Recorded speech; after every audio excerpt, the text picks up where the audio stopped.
ካህን በደለኛ ሆኖ ቢቀድስ ቅዳሴው ያርጋል ወይ? እኛስ ብንቆርብ በትክክል ቅዱስ ሥጋው ክቡር ደሙ ሆኖ ይሰጠናል ወይ? እኛ የምናውቀውን ኃጢአት የሰራ ሰው ሲቀድስ ብናየው ጭንቅላታችን እንዴት ሰላም ሊሰማው ይችላል? እውነት ጸሎቱ ያርጋል? እግዚአብሔር ይሰማዋል? አይሰማውም ከሆነ ከስረናል እስከ ዛሬ ሊሆን ነው። ይሰማዋል ከሆነ እግዚአብሔር የቄስ ሲሆን ኃጢአትን አይቆጣም ማለት ነው።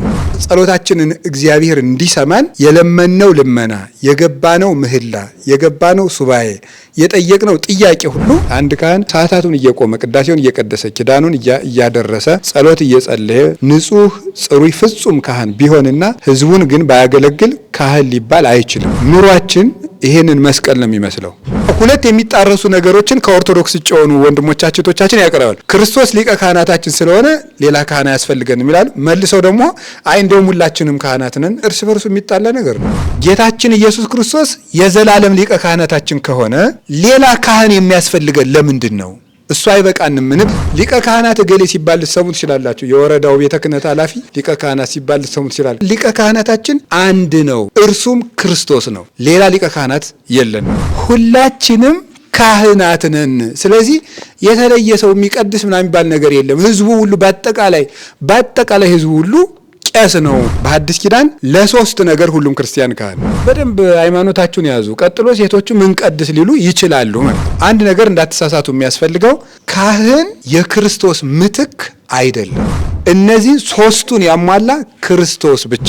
ካህናትና ክርስቶስ ተደምረው ያድኑናል የሚል ትምህርት ለኦርቶዶክስ የላትም። ኢየሱስ ክርስቶስ ንጉሳችን ነው ግን ንጉስ አናነክስም ይባላል። ማለትስ ብትችላለህ እኔ ክርስቶስ ዳኛዬ ነውና ፍርድ ቤት አያስፈልግም ይባላል። አንድ ሰው ሊያስቀድስ ሲሄድ ምንድነው ህግ መፈጸም ስላለበት እንደው ካላስቀደስኩ ችግር ነው ብሎ ሳይሆን ኃጢአት ይቅር ሊባል ነው ማለት ነው። ሃሌሉያ።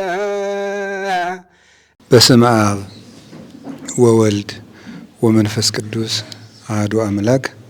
በስመ አብ ወወልድ ወመንፈስ ቅዱስ አሐዱ አምላክ። በስመ አብ ወወልድ ወመንፈስ ቅዱስ አሐዱ አምላክ። ይትባረክ እግዚአብሔር አምላከ አበዊነ ቅዱሳን ዘሰብሐ ምህረቶ በላዕሌነ። ምህረቱን ቸርነቱን ይቅርታውን በሕይወታችን ላይ ያጸናልን የአባቶቻችን ፈጣሪያችን እግዚአብሔር ላደረገልን በጎ ሥራ ሁሉ ስሙ የተመሰገነ ይሁን። የእናታችን የቅድስት ድንግል ማርያም የቅዱሳን መላእክት የቅዱሳን ነቢያት የቅዱሳን ሐዋርያት የቅዱሳን ሰማዕታት ጻድቃን ረድኤታቸውና በረከታቸው ከሁላችን ጋር ይሁን።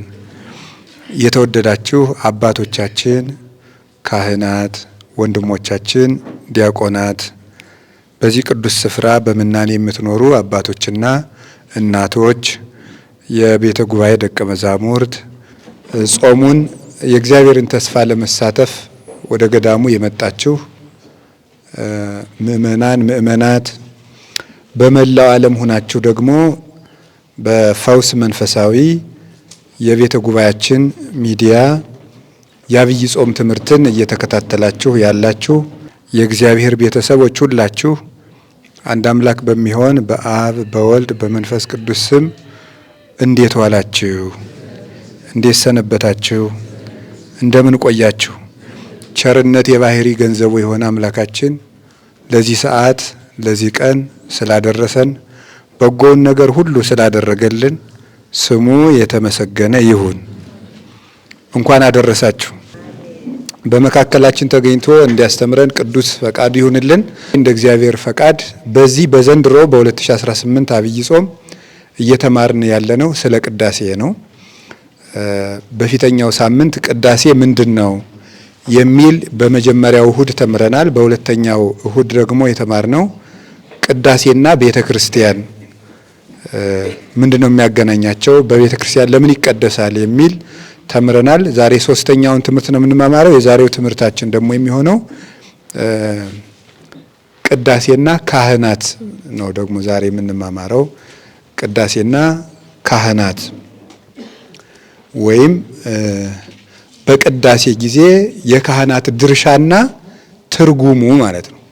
በቅዳሴ ጊዜ የካህናት ድርሻና ትርጉሙ ምንድን ነው? የካህናት በቅዳሴ መኖር ወይም ካህናት ብቻ መቀደሳቸው ትርጉሙ ምንድን ነው የሚለውን ነው። እንደ መሪ ቃል አንድ ኃይለ ቃል ልንገራችሁ።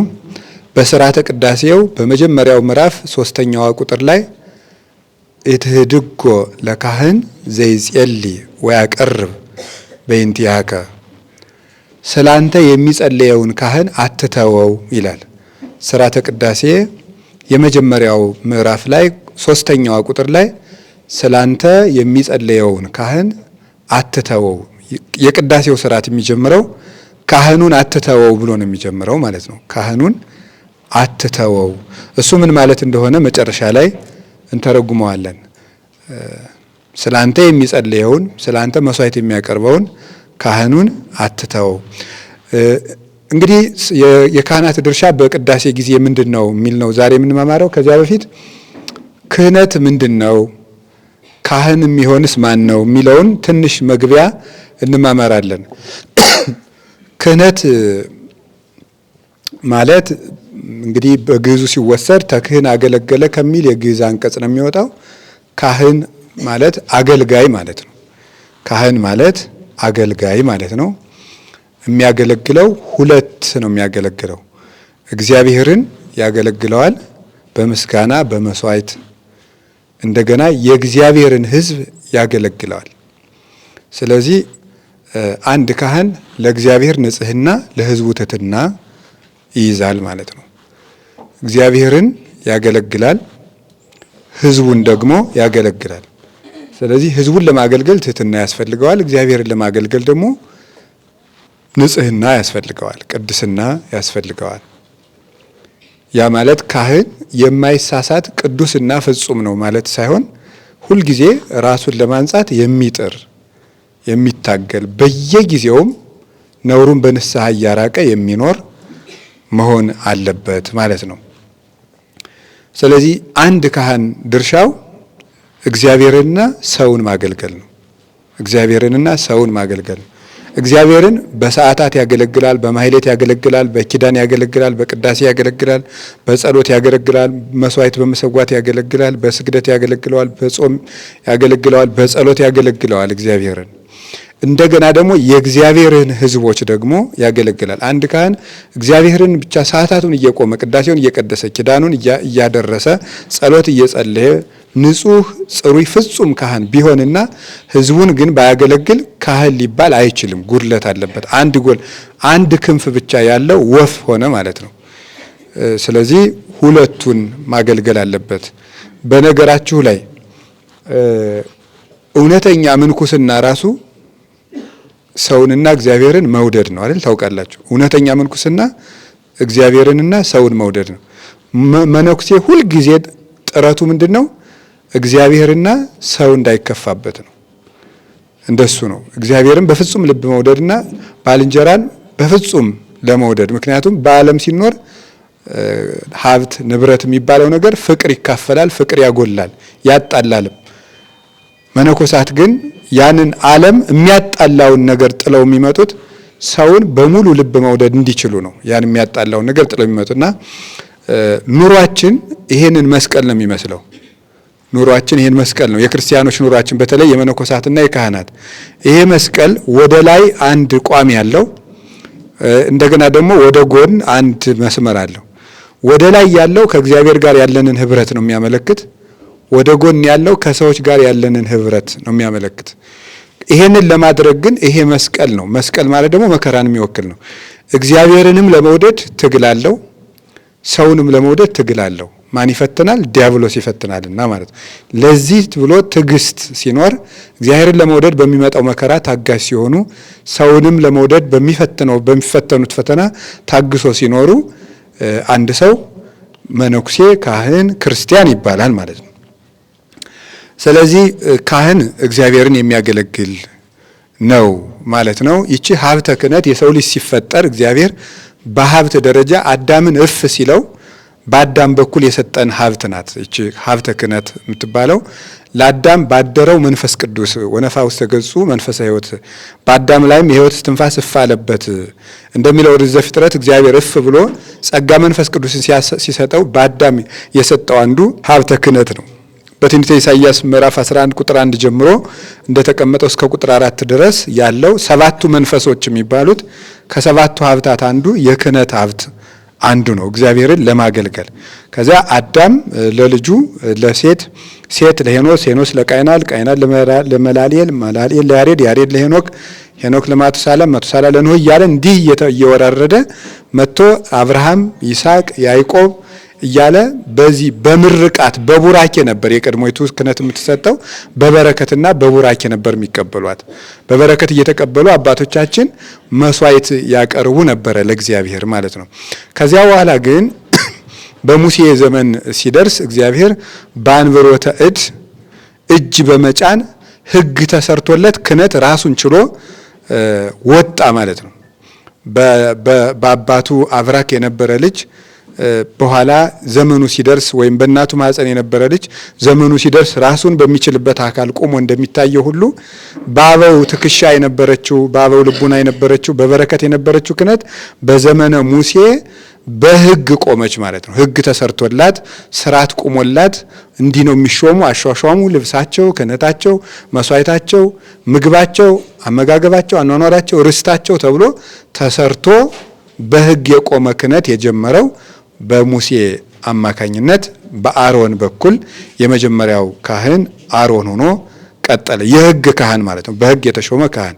እንግዲህ እነዚህ ካህናት በብሉይ ኪዳን የሚያደርጉት ስራ ነበራቸው። በብሉይ ኪዳን የነበሩ ካህናት የሚያደርጉት ሕዝቡን ከእግዚአብሔር ጋር ያስታርቃሉ። ኃጢአት አፋዊ አስተስርዮ፣ አፋዊ ማለት ውጫዊ የሆነ መንግስተ ሰማያት የማያስገባ የኃጢአት መንጻትን ያደርጉ ነበር። ቅዱስ ጳውሎስ በዕብራውያን ምዕራፍ 9 ላይ እንደነገረን አፋዊ ንጽህናን ያነጹ ነበረ። ሰውን ከእግዚአብሔር ጋር ያስታርቃሉ።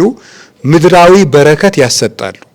ምድራዊ በረከት ያሰጣሉ። ምድርን እንዲወርሱ፣ እድሜያቸው እንዲረዝም፣ የልጅ ልጅ እንዲያዩ፣ ምድራቸው እንዲያፈራላቸው፣ ዝናብ በወቅቱ እንዲዘንብ፣ የዘሩት እንዲበቅል፣ የተከሉት እንዲጸድቅላቸው ምድራዊ በረከትን ያድሉ ነበረ በብሉይ ኪዳን የነበሩ ካህናት። ሊቀ ካህናቱ ደግሞ በዓመት አንድ ጊዜ በቅድስተ ቅዱሳን እየገባ ልብስ ለብሶ ለሕዝቡ ለንጉሱና ለሕዝቡ እና ለራሱ መስዋዕት በማቅረብ የሕዝቡን ኃጢአት ዕለተ አስተስርዮ በምትባለው በዓመት አንድ ቀን የደህንነት ቀን ትባላለች፣ ወይም የድህነት ቀን በሷ የሚቀርበው መስዋዕትም የደህንነት መስዋዕት ይባላል። የሰባ ወይፈን አቅርቦ የሕዝቡን የዓመት ኃጢአት ያስተሰሪ ነበር ማለት ነው። ከዛ ሌሎቹ ሌዋውያን ካህናት ደግሞ የዕለቱን መስዋዕት የመባቻውን፣ የሰርኩን እንዲህ ያለውን ተራ መስዋዕትም ያቀርቡ ነበረ ማለት ነው። ሊቀ ካህናቱ ግን በዓመት አንድ ጊዜ እያቀረበ ሕዝቡን ከእግዚአብሔር ጋር ያስታርቃሉ። የእግዚአብሔርን መልእክትም ወደ ሕዝቡ ያደርሳሉ። ሕጉን ያስተምራሉ።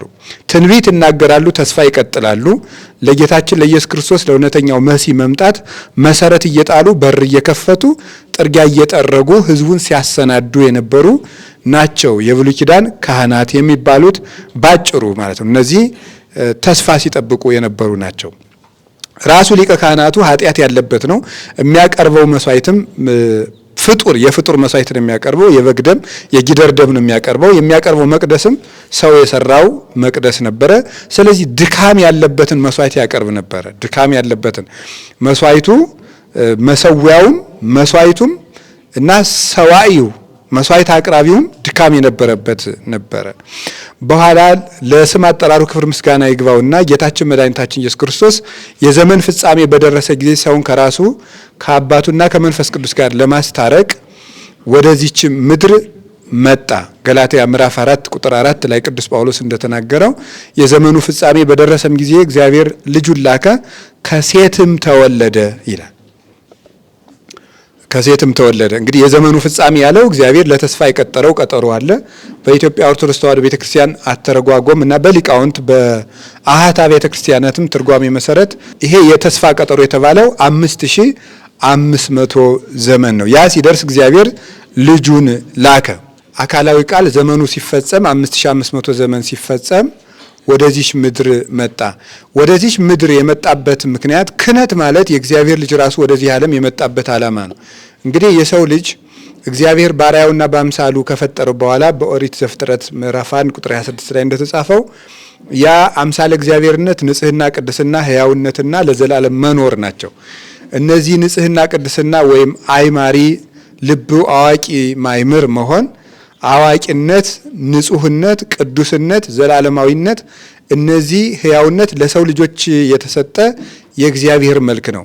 ነገር ግን የሰው ልጅ ነፃ ፈቃዱን ተጠቅሞ ያልተፈቀደለትን ነገር ባደረገ ጊዜ እግዚአብሔር ደግሞ ለዚያ ለምርጫው የሚስማማ ፍርድን ፈረደበት ማለት ነው። ቅዱስ ቄርሎስ እንደሚናገረው እግዚአብሔር በኃጢአተኞች ላይ ሲፈርድ እየተቆጣ ሳይሆን ለኃጢአታቸው ተገቢውን ደመወዝ እየከፈለ ነው ይላል። ስለዚህ ዋጋ እየከፈለ እንጂ እግዚአብሔር ቁጣ ወይም ቁጡ ባህሪ የለውም። ስለሌለውም ለአዳም ተገቢውን ዋጋ ከፈለው። ሕያውነት መልክ ተሰጠው። ያ ደግሞ በሕግ የሚጸና ነው። ሕግን መጠበቅ ስለተሳነው የሕግ አለመጠበቁን ዋጋ ምን ሰጠው? ሞትን ፈረደበት። ያንን ሞት ከፈረደበት በኋላ አዳም ንስሐ ገባ። አሁን ለሕግ አፍራሽነቱ ሞትን እንደፈረደበት ለንስሐው ደመወዝ የሚሆን ደግሞ ምሕረት ሊሰጠው ይገባል። ስለዚህ ለንስሐው ደመወዝ የሚሆነውን ይቅርታ የሚሰጠው ደግሞ ካሳ ሲካስ ብቻ ነው። ያንን ካሳ ደግሞ አዳም ማቅረብ አይችልም። ምክንያቱም የሌለው ድሃ ለባለጸጋ ሊክስ አይችልምና አዳም ደግሞ የሱ የሆነን ጸጋ ሁሉ አጥቷል። ስለዚህ ለእግዚአብሔር የሚያቀርበው ነገር የለውም። በዚያውም ላይ ደግሞ እርግማን የተጫነው ነው። ኃጢአት ያለበት የታሰረ ሰው ለሌላ የታሰረ ሰው ዋስ እንደማይሆን አዳም ለራሱም ሆነ ለልጆቹ ቤዛ መሆን አልተቻለውም፣ በመርገም የተያዘ ስለነበረ። ቅዱሳን መላእክት ካሳ እንዳያቀርቡለት ደግሞ ቅዱሳን መላእክት ሰው መሆን አይችሉም፣ የሰው ስጋ አይለብሱም። ምክንያቱም መልአክ ተፈጥሮውን አይለውጥም። የበደለ ደግሞ የሰው ልጅ በመሆኑ ምክንያት ሰው በድሎ ሳለ ካሳውን ሊያቀርበው የሚገባውም ሰው ነው። በሰው አካል ካልቀረበ ካሳው ርት አይሆንም፣ ትክክል አይሆንም ማለት። ስለዚህ ያንን ካሳ ማን ይካሳው? አዳም ሰው ነው፣ ግን በደል አለበት። መላእክት አይክሱለትም፣ ሰው መሆን ስለማይችሉ ተፈጥሯቸው ስለማይለወጡ፣ ሌሎች ፍጥረታትም አይችሉም። ስለዚህ የቀረው አንድ ነገር ነው፣ የሚክስለት እግዚአብሔር ብቻ ነው። እግዚአብሔር ደግሞ በእግዚአብሔርነቱ ብቻ ይቅር ቢለው፣ ዝም ብሎ ያለ ካሳ ይቅር ቢለው ፍርዱ ትክክል አይሆንም፣ ይቋረጣል። ፍትህ ቀረ፣ ፍትህ ጎደለ ማለት ነው። ስለዚህ ምን ማድረግ ነበረበት? እግዚአብሔር ሰው ሆኖ ስጋን ለብሶ በአዳም ካሳ ራሱ ክሶ ለመታረቅ ስጋን መልበስ ነበረበት። ያ የሚክሰው ደግሞ የጉዳዩ ባለቤት ካልሆነ በስተቀር ሌላ ይሄን ሊያደርግ አይችልም። የፈረደበት እግዚአብሔር እንደሆነ ሊያድነው የሚችለውም የፈረደበት ነው። ከዳኛው በቀር ፍርዱን ሊያነሳው የሚችል ሌላ የለምና፣ ስለዚህ እግዚአብሔር እንደፈረደበት እግዚአብሔር ሊፈርድለት መጣ። ኦሪት ዘፍጥረት ምዕራፍ 3 ቁጥር 19 ላይ እንደተነገረው አዳም ከኛ እንዳንዱ ሆነ ኮነ ከማዱ ምን እንደተባለ እግዚአብሔር እንደፈረደበት ሊፈርድለት የእሱኑ ስጋ ሊለብስ ወደዚህ ዓለም መጣ። አሁን ጌታችን መድኃኒታችን ኢየሱስ ክርስቶስ ወደዚህ ዓለም መጣና ድንግል ማርያምን መቅደስ አደረገ። ከሷም ስጋን ለበሰ። ለሊቀ ካህናትነቱ እንደ ብሉይ ኪዳን ሊቀ ካህን ሊቃነ ካህናት ልብስ ማሰፋት አላስፈልገውም። ሌላ ልብስም አልለበሰም። የሊቀ ካህናት ልብስ አልነበረውም ክርስቶስ። ያን ያደረገበት ምክንያት ልብሱ ድንግል ማርያም ስለሆነች ነው ይላል። ወይም የለበሰው ስጋ የሊቀ ካህናትነቱ ልብስ ነው ብሎ ይናገራል አባ ጊዮርጊስ በመጽሐፈ ምስጢር ሲናገር። ክርስቶስ ስጋን የለበሰ ለሊቀ ካህናትነቱ ነው። ስለዚህ ያንን ሊቀ ካህናቱ ሴሞ አቡሁ ይላል ቅዱስ ያሬድ፣ አባቱ ሾመው ይላል። ያል ማለት አልበሶ ስጋ ማለት ነው። ስጋን አለበሰው ነው እንጂ አንተ ሊቀ ካህናት ሁን ብሎ ሾመው ማለት አይደለም። ስጋን አለበሰው። ሊቀ ካህናት የሚሆንበትን ስጋ እንዲለብስ የአብም የመንፈስ ቅዱስም ፈቃድ ነበረ፣ የራሱን ፈቃድ ነበረ። አሁን ያን ስጋ ለበሰና ጌታችን መድኃኒታችን ኢየሱስ ክርስቶስ ሶስት ነገሮችን አሟልቶ መጣ። የመጀመሪያው ዘላለማዊ ክህነት፣ ዘላለማዊ መስዋዕት፣ ዘላለማዊ ሊቀ ካህናት። እነዚህ ሶስቱን ያሟላ ክርስቶስ ብቻ ነው። እኛም ዘላለማዊ በደል ነው የነበረብን። ዘላለማዊ በደል እንዲነሳልን ዘላለማዊ ካሳ ያስፈልገዋል። ፍጡር ደግሞ ዘላለማዊ ካሳ ማቅረብ አይችልም። ዘላለማዊ ሊቀ ካህናት ያስፈልገዋል። ያ ደግሞ ፍጡር ሊያደርገው አይችልም። ዘላለማዊ ካሳ፣ ዘላለማዊ ካሳ አቅራቢ፣ ዘላለማዊ ክህነት ያስፈልገዋል። ዘላለማዊ መስዋዕት ያስፈልገዋል። አሁን ጌታችን መድኃኒታችን ክርስቶስ ሶስቱን አሟልቶ መጣ። ዘላለማዊ ክህነት ይዞ መጣ። ሊቀ ካህናት ነው። የዘላለም አምላክ ነው። ክህነቱ የራሱ ናት። ማንም የሾመው አይደለም።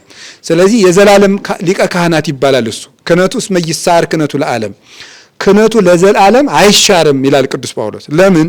እሱ የዘላለም አምላክ ስለሆነ ነው። ክህነቱም የዘላለም ነው። መስዋዕቱም የዘላለም ናት።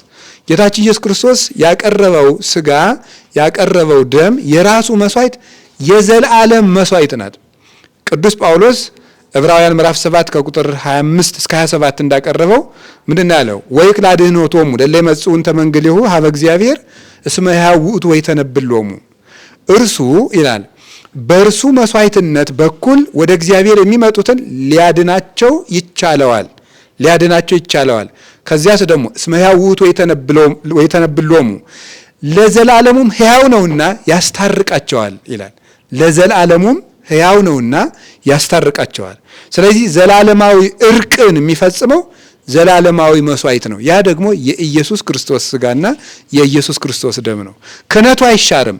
እነዚያኞቹ ይሞታሉ ይላል ቅዱስ ጳውሎስ። እስመ ኢያበውሆሙ ሞት ይንበሩ፣ ይኖሩ ዘንድ ሞት አይፈቅድላቸውም፣ አያሰናብታቸውም። ስለዚህ እነዚያ ይሞታሉ፣ ክርስቶስ ግን ለዘላለም ይኖራል። ሞትን ድል አድርጎ ይኖራል። የዘላለም ሊቀ ካህናት ነው። ክህነቱ አይሻርም። እሱም የዘላለም አምላክ ነው፣ ደግሞ ሞትን ድል ያደረገ። ስለዚህ እሱ የዘላለም አምላክ ነው፣ ክህነቱም የዘላለም ክህነት ነው። ከዛሳ ደግሞ መስዋዕቱም የዘላለም መስዋዕት ነው። እነዚህ ሶስቱን አሟልቶ ጌታችን ኢየሱስ ክርስቶስ መጣና ዓለምን ከራሱ ጋር አስታረቀ። ሊቀ ካህናት ሆኖ በመስቀል ላይ ስጋውን ቆርሶ ደሙን አፍሶ ራሱን አስታረቀ። እግዚአብሔር አብ በልጁ ሕልው ሆኖ ዓለምን ታረቀው። ወተዋለጠ እግዚአብሔር ኩሎ ዓለመ በወልዱ፣ እግዚአብሔር ዓለምን ሁሉ በልጁ ታረቀ ይላል። እግዚአብሔር በልጁ ሆኖ ዓለሙን ከራሱ ጋር ያስታርቅ ነበር ይላል ቅዱስ ጳውሎስ ሁለተኛ ቆሮንቶስ ምዕራፍ 5 ከቁጥር 18 ጀምሮ ሲናገር ወተዋለጠ እግዚአብሔር በልጁ ሕልው ሆኖ ዓለሙን ከራሱ ጋር አስታረቀ።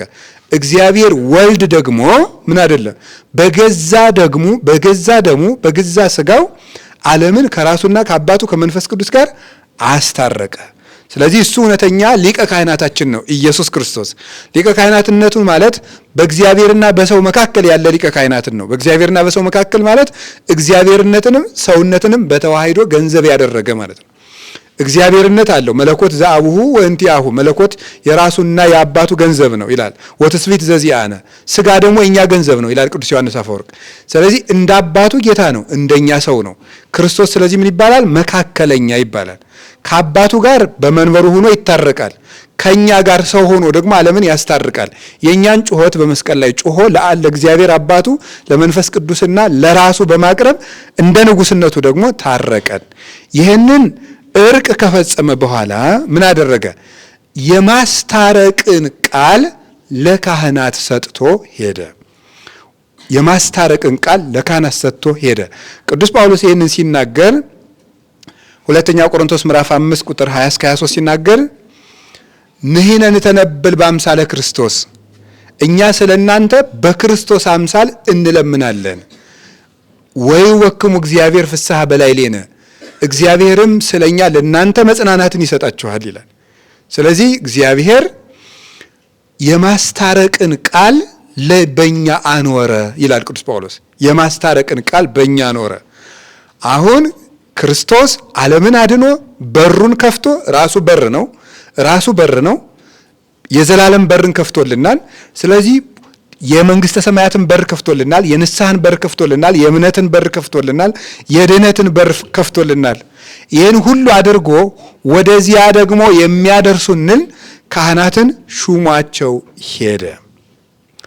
አሁን ካህናት ማለት ለምንድን ነው የሚለውን እዚህ ላይ እናስባል። እንግዲህ እንደዚህ ከሆነ ጌታችን ኢየሱስ ክርስቶስ የዘላለም ሊቀ ካህናታችን ከሆነ ሌላ ካህን የሚያስፈልገን ለምንድን ነው? እሱ አይበቃንምን ብለን መጠየቅ እንችላለን። ለዚህ መልሳችን ምንድን ነው? ሌላ ካህን የሚያስፈልገን ስለ ሁለት ምክንያት ነው። አንደኛው ኢየሱስ ክርስቶስ ሊቀ ካህናት ስለሆነ። ሊቀ ካህናት ማለት ምን ማለት ነው? ሊቀ ካህናት ማለት ነው ሲል በማን ላይ ነው ሊቅ የሆነው? የካህናት አለቃ ማለት ነው። ሊቀ ካህናት ማለት በማን ላይ ማለት ነው? ንጉሰ ነገስት ሲባል ሰምታችኋል አይደል? ንጉሰ ነገስት ይባላሉ። አፄ ኃይለ ሥላሴ ንጉሰ ነገስት ይባላሉ። ንጉሰ ነገስት ማለት ግዝ ነው አይደል? የነገስታት ንጉስ ማለት። ስለዚህ ሌሎች ነገስታት ስላሉ ነው እሳቸው የነገስታት ንጉስ የሆኑ። እነዚያ ሌሎች ነገስታት እነማን ናቸው? የሸዋ ንጉስ፣ የትግራይ ንጉስ፣ የሶማሌ ንጉስ፣ የሐማሴን ንጉስ፣ የጎጃም ንጉስ፣ የጎንደር ንጉስ፣ የወሎ ንጉስ አለ ማለት ነው። ስለዚህ እነዚያ ሁሉ ንጉስ፣ አሁን ንጉስ ሚካኤል፣ ንጉስ ገሌ እየተባሉ ይጠራሉ። ልክ እንደ የነዚያ ደግሞ ነገስት ነው። ስለዚህ ክርስቶስ ሊቀ ካህናት መባሉ ካህናት ስላሉ ነው። ካህናት ባይኖሩ ኑሮ ሊቀ ካህናት ባልተባለም ነበረ። ሊቀ ካህናት ነው እሱ። የነሱ ራሳቸው ነው። የነሱ ፊት አውራሪያቸው ነው። ስለዚህ ምን አለ ሄሬኔዎስ ሃይማኖተ አበው ምዕራፍ 7 ቁጥር 7 ላይ ሲናገር ሊቀ ካህናት በውስተ ካህናት፣ እሱ በካህናት ዘንድ ሊቀ ካህናት ነው አለ። ካህናት ስላሉ ነው ክርስቶስ ሊቀ ካህናት የተባለ። ቅዱስ ጳውሎስ ዕብራውያን ላይ ሊቀ ካህናት ዘከመዚኬ ሊቀ ካህናት ይደለወነ፣ እንዲህ ያለ ሊቀ ካህናት ይገባናል። ወልዑልም ሰማያት ዘርውቅም ኃጢአት፣ ከኃጢአት የራቀ ከሰማያት ሁሉ በላይ የሆነ ሊቀ ካህናት ይገባናል እንዳለው ክርስቶስ ሊቀ ካህናታችን የሆነው ካህናት ስላሉ ነው። ወይም ክርስቶስ ሊቀ ካህናት ስለሆነ ነው ካህናት የመጡት ነው። እሱ ስሩ ስለሆነ ነው። ሌሎች አይጹቁ ነው የመጡት። እሱ የካህናት ጉንድ ነው። ከሱ ደግሞ ካህናትን አበቀለ። እንደተናገረ እኔ የወይን ሐረግ ነኝ፣ እናንተ ቅርንጫፎች ናችሁ። ከዚያስ ምን አለ? ወእሬሴክሙ ከመ ትሁሩ ወፍሬ ትፍረዩ፣ እኔ እሾማችኋለሁ ፍሬ እንድታፈሩም አደርጋችኋለሁ። የመረጥኳችሁም እኔ ነኝ አላቸው። እሱ ነው ካህናት የመረጣችሁ። አኮ አንትሙ ዘሐረይኩሙኒ አላነ ሐረይኩክሙ፣ እኔ መረጥኳችሁ እንጂ እናንተ የመረጣችሁኝ አይደላችሁም እንዳለ ካህናትን መረጣቸው። ስለዚህ ጌታችን መድኃኒታችን ኢየሱስ ክርስቶስ ለምንድን ነው ካህናትን የሾመልን ሲባል ካህናትና ክርስቶስ ተደምረው ያድኑናል የሚል ትምህርት ለኦርቶዶክስ የላትም። የሚያድነን ሊቀ ካህናታችን ኢየሱስ ክርስቶስ ነው። ታዲያ ምንድን ነው ሲባል ካህናት ተልእኮ ፈጻሚዎች ናቸው። በኋላ እናመጣዋለን። ተልእኮ ፈጻሚዎች ናቸው። የክርስቶስ ምትኮች ግን አይደሉም። የክርስቶስ ምትክ አይደሉም። የክርስቶስ ምትኮች ሳይሆኑ የክርስቶስ ተግባር ፈጻሚዎች፣ ተላላኪዎች ናቸው፣ መልእክተኞች ናቸው። የክርስቶስ የድህነት ቃሉን ተሸክመው የሚያደርሱ የሰላም መልእክተኞች፣ ውሃ ቀጆች፣ እንጨት ሰባሪዎች፣ የድህነት ሰራተኞች ናቸው ካህናት ማለት። ይሄን ነው ያደረገው ክርስቶስ። ስለዚህ አንደኛው ካህናት ለምን አስፈልጉን? ክርስቶስ ሊቀ ካህናት ስለሆነ። ሁለተኛው ጌታችን ኢየሱስ ክርስቶስ እንዲህ ብሎ ነበረ።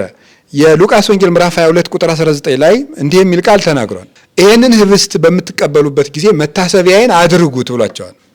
መታሰቢያዬን አድርጉት ወይም ስጋውን ሲሰጣቸው ህብስቱን አንስቶ ይህ ስጋዬ ነው፣ ወይኑን አንስቶ ይህ ደሜ ነው ብሎ ሲሰጣቸው መታሰቢያዬን አድርጉት ብሏል። ስለዚህ ስጋውን የሚሰጠን ደሙን የሚሰጡን የክህነት ተልእኮ ፈጻሚዎች ካህናት ያስፈልጋሉ ማለት ነው። ያስፈልጋሉ። ካህን ያስፈልገው ክርስቶስ ሊቀ ካህናት ስለሆነ የእሱን ተልእኮ ለመፈጸምና ስጋ ወደሙን ለማቀበል ነው። ስጋ ወደሙን ለማቀበል እንደዚህ ያላቸው ደግሞ 12ቱን ነው፣ ሁሉ አይደሉም። እናንተ መታሰቢያዬን አድርጉት ስላላቸው ያ ማለት ስጋዬን ስትፈትቱ ደሜን ስታቀብሉ መከራዬን እያሰባችሁ አድርጉት ለማለት ነው። መታሰቢያዬን አድርጉት ያለ ይሄን እኔን ለማቁረብ የቆረስከው ስጋ ነው፣ እኔን ለማቁረብ የፈሰስከው ደም ነው እያላችሁ ቀድሱ ተቀበሉ ማለቱ ነው። ያንን ለማድረግ ካህናት ያስፈልጉ ነበር። ምስጢራተ ቤተክርስቲያንን ለመፈጸም ካህናት ያስፈልጋሉ። ስለዚህ ጌታችን መድኃኒታችን ኢየሱስ ክርስቶስ የካህናት ራስ ነው። አንድ ነገር እንዳትሳሳቱ የሚያስፈልገው ካህን የክርስቶስ ምትክ አይደለም። እንደሱ አይደለም። ክርስቶስ በውስጡ የሚሰራበት የክርስቶስ ባሪያ ማለት ነው። ክርስቶስ በውስጡ የሚሰራበት አድሮ የሚሰራበት ነው። አድሮ የሚሰራበት ክርስቶስን የሚተካ ሳይሆን ክርስቶስ በሱ የሚሰራበት ነው። በሱ አድሮ የሚሰራበት በሱ አድሮ የሚሰራበት ሃይማኖተ አበው ምዕራፍ 71 ቁጥር 32 ላይ ቅዱስ ቄርሎስ ሲናገር እስመ ኢየሱስ ክርስቶስ ዘትማልሞ ዮሞ ከመውት እስከ ለዓለም፣ ጌታችን መድኃኒታችን ኢየሱስ ክርስቶስ ትናንትም ዛሬም እስከ ዘላለሙ ድረስ ሕያው ነው ይላል። ኢናሃሊኬ ከመካህናት እላያርጉ ምስጢራተ ከመዘ ያስተዳልውዎ ወይም የጥውዎ ለነ፣ እነዚህ ካህናት የሚቀድሱ ካህናት ይላል የክርስቶስ ምትክና ክርስቶስን ራሳቸው የሚያቀብሉን አይምሰለን። ስጋውና ደሙን እነሱ የሚሰጡን አይምሰለን። እሙንቱሰ ይገብሩ ግብረ መልእክት በከመ ክህሎቶሙ፣ እነሱ እንደ ችሎታቸው መጠን የሚያገለግሉ አገልጋዮች ናቸው ይላል። ወውቱ እግዚእነ ኢየሱስ ክርስቶስ ዘይፈጽም ኩሎ፣ ምስጢራቱን የሚፈጽምና ስጋው ደሙን የሚያቀብለን ራሱ ነው ይላል ቅዱስ ቄርሎስ። ካህኑ እንደ አቅሙ አገልጋይ ነው ይላል፣ እንደ አቅሙ ተላላኪ ነው። በእሱ አድሮ ግን ሥጋው ደሙን የሚያቀብለን ምንድን ነው? ክርስቶስ ነው። ስለዚህ ካህኑ የክርስቶስ ኢንስትሩመንት ነው፣ መሳሪያ ነው፣ ማንካ ነው፣ ጉጠት ነው፣ ዕቃ ነው፣ ማቀበያ ነው እንጂ ክርስቶስን የሚተካ አይደለም። አሁንም ቢሆን ሊቀ ካህናታችን ኢየሱስ ክርስቶስ ብቻ ነው።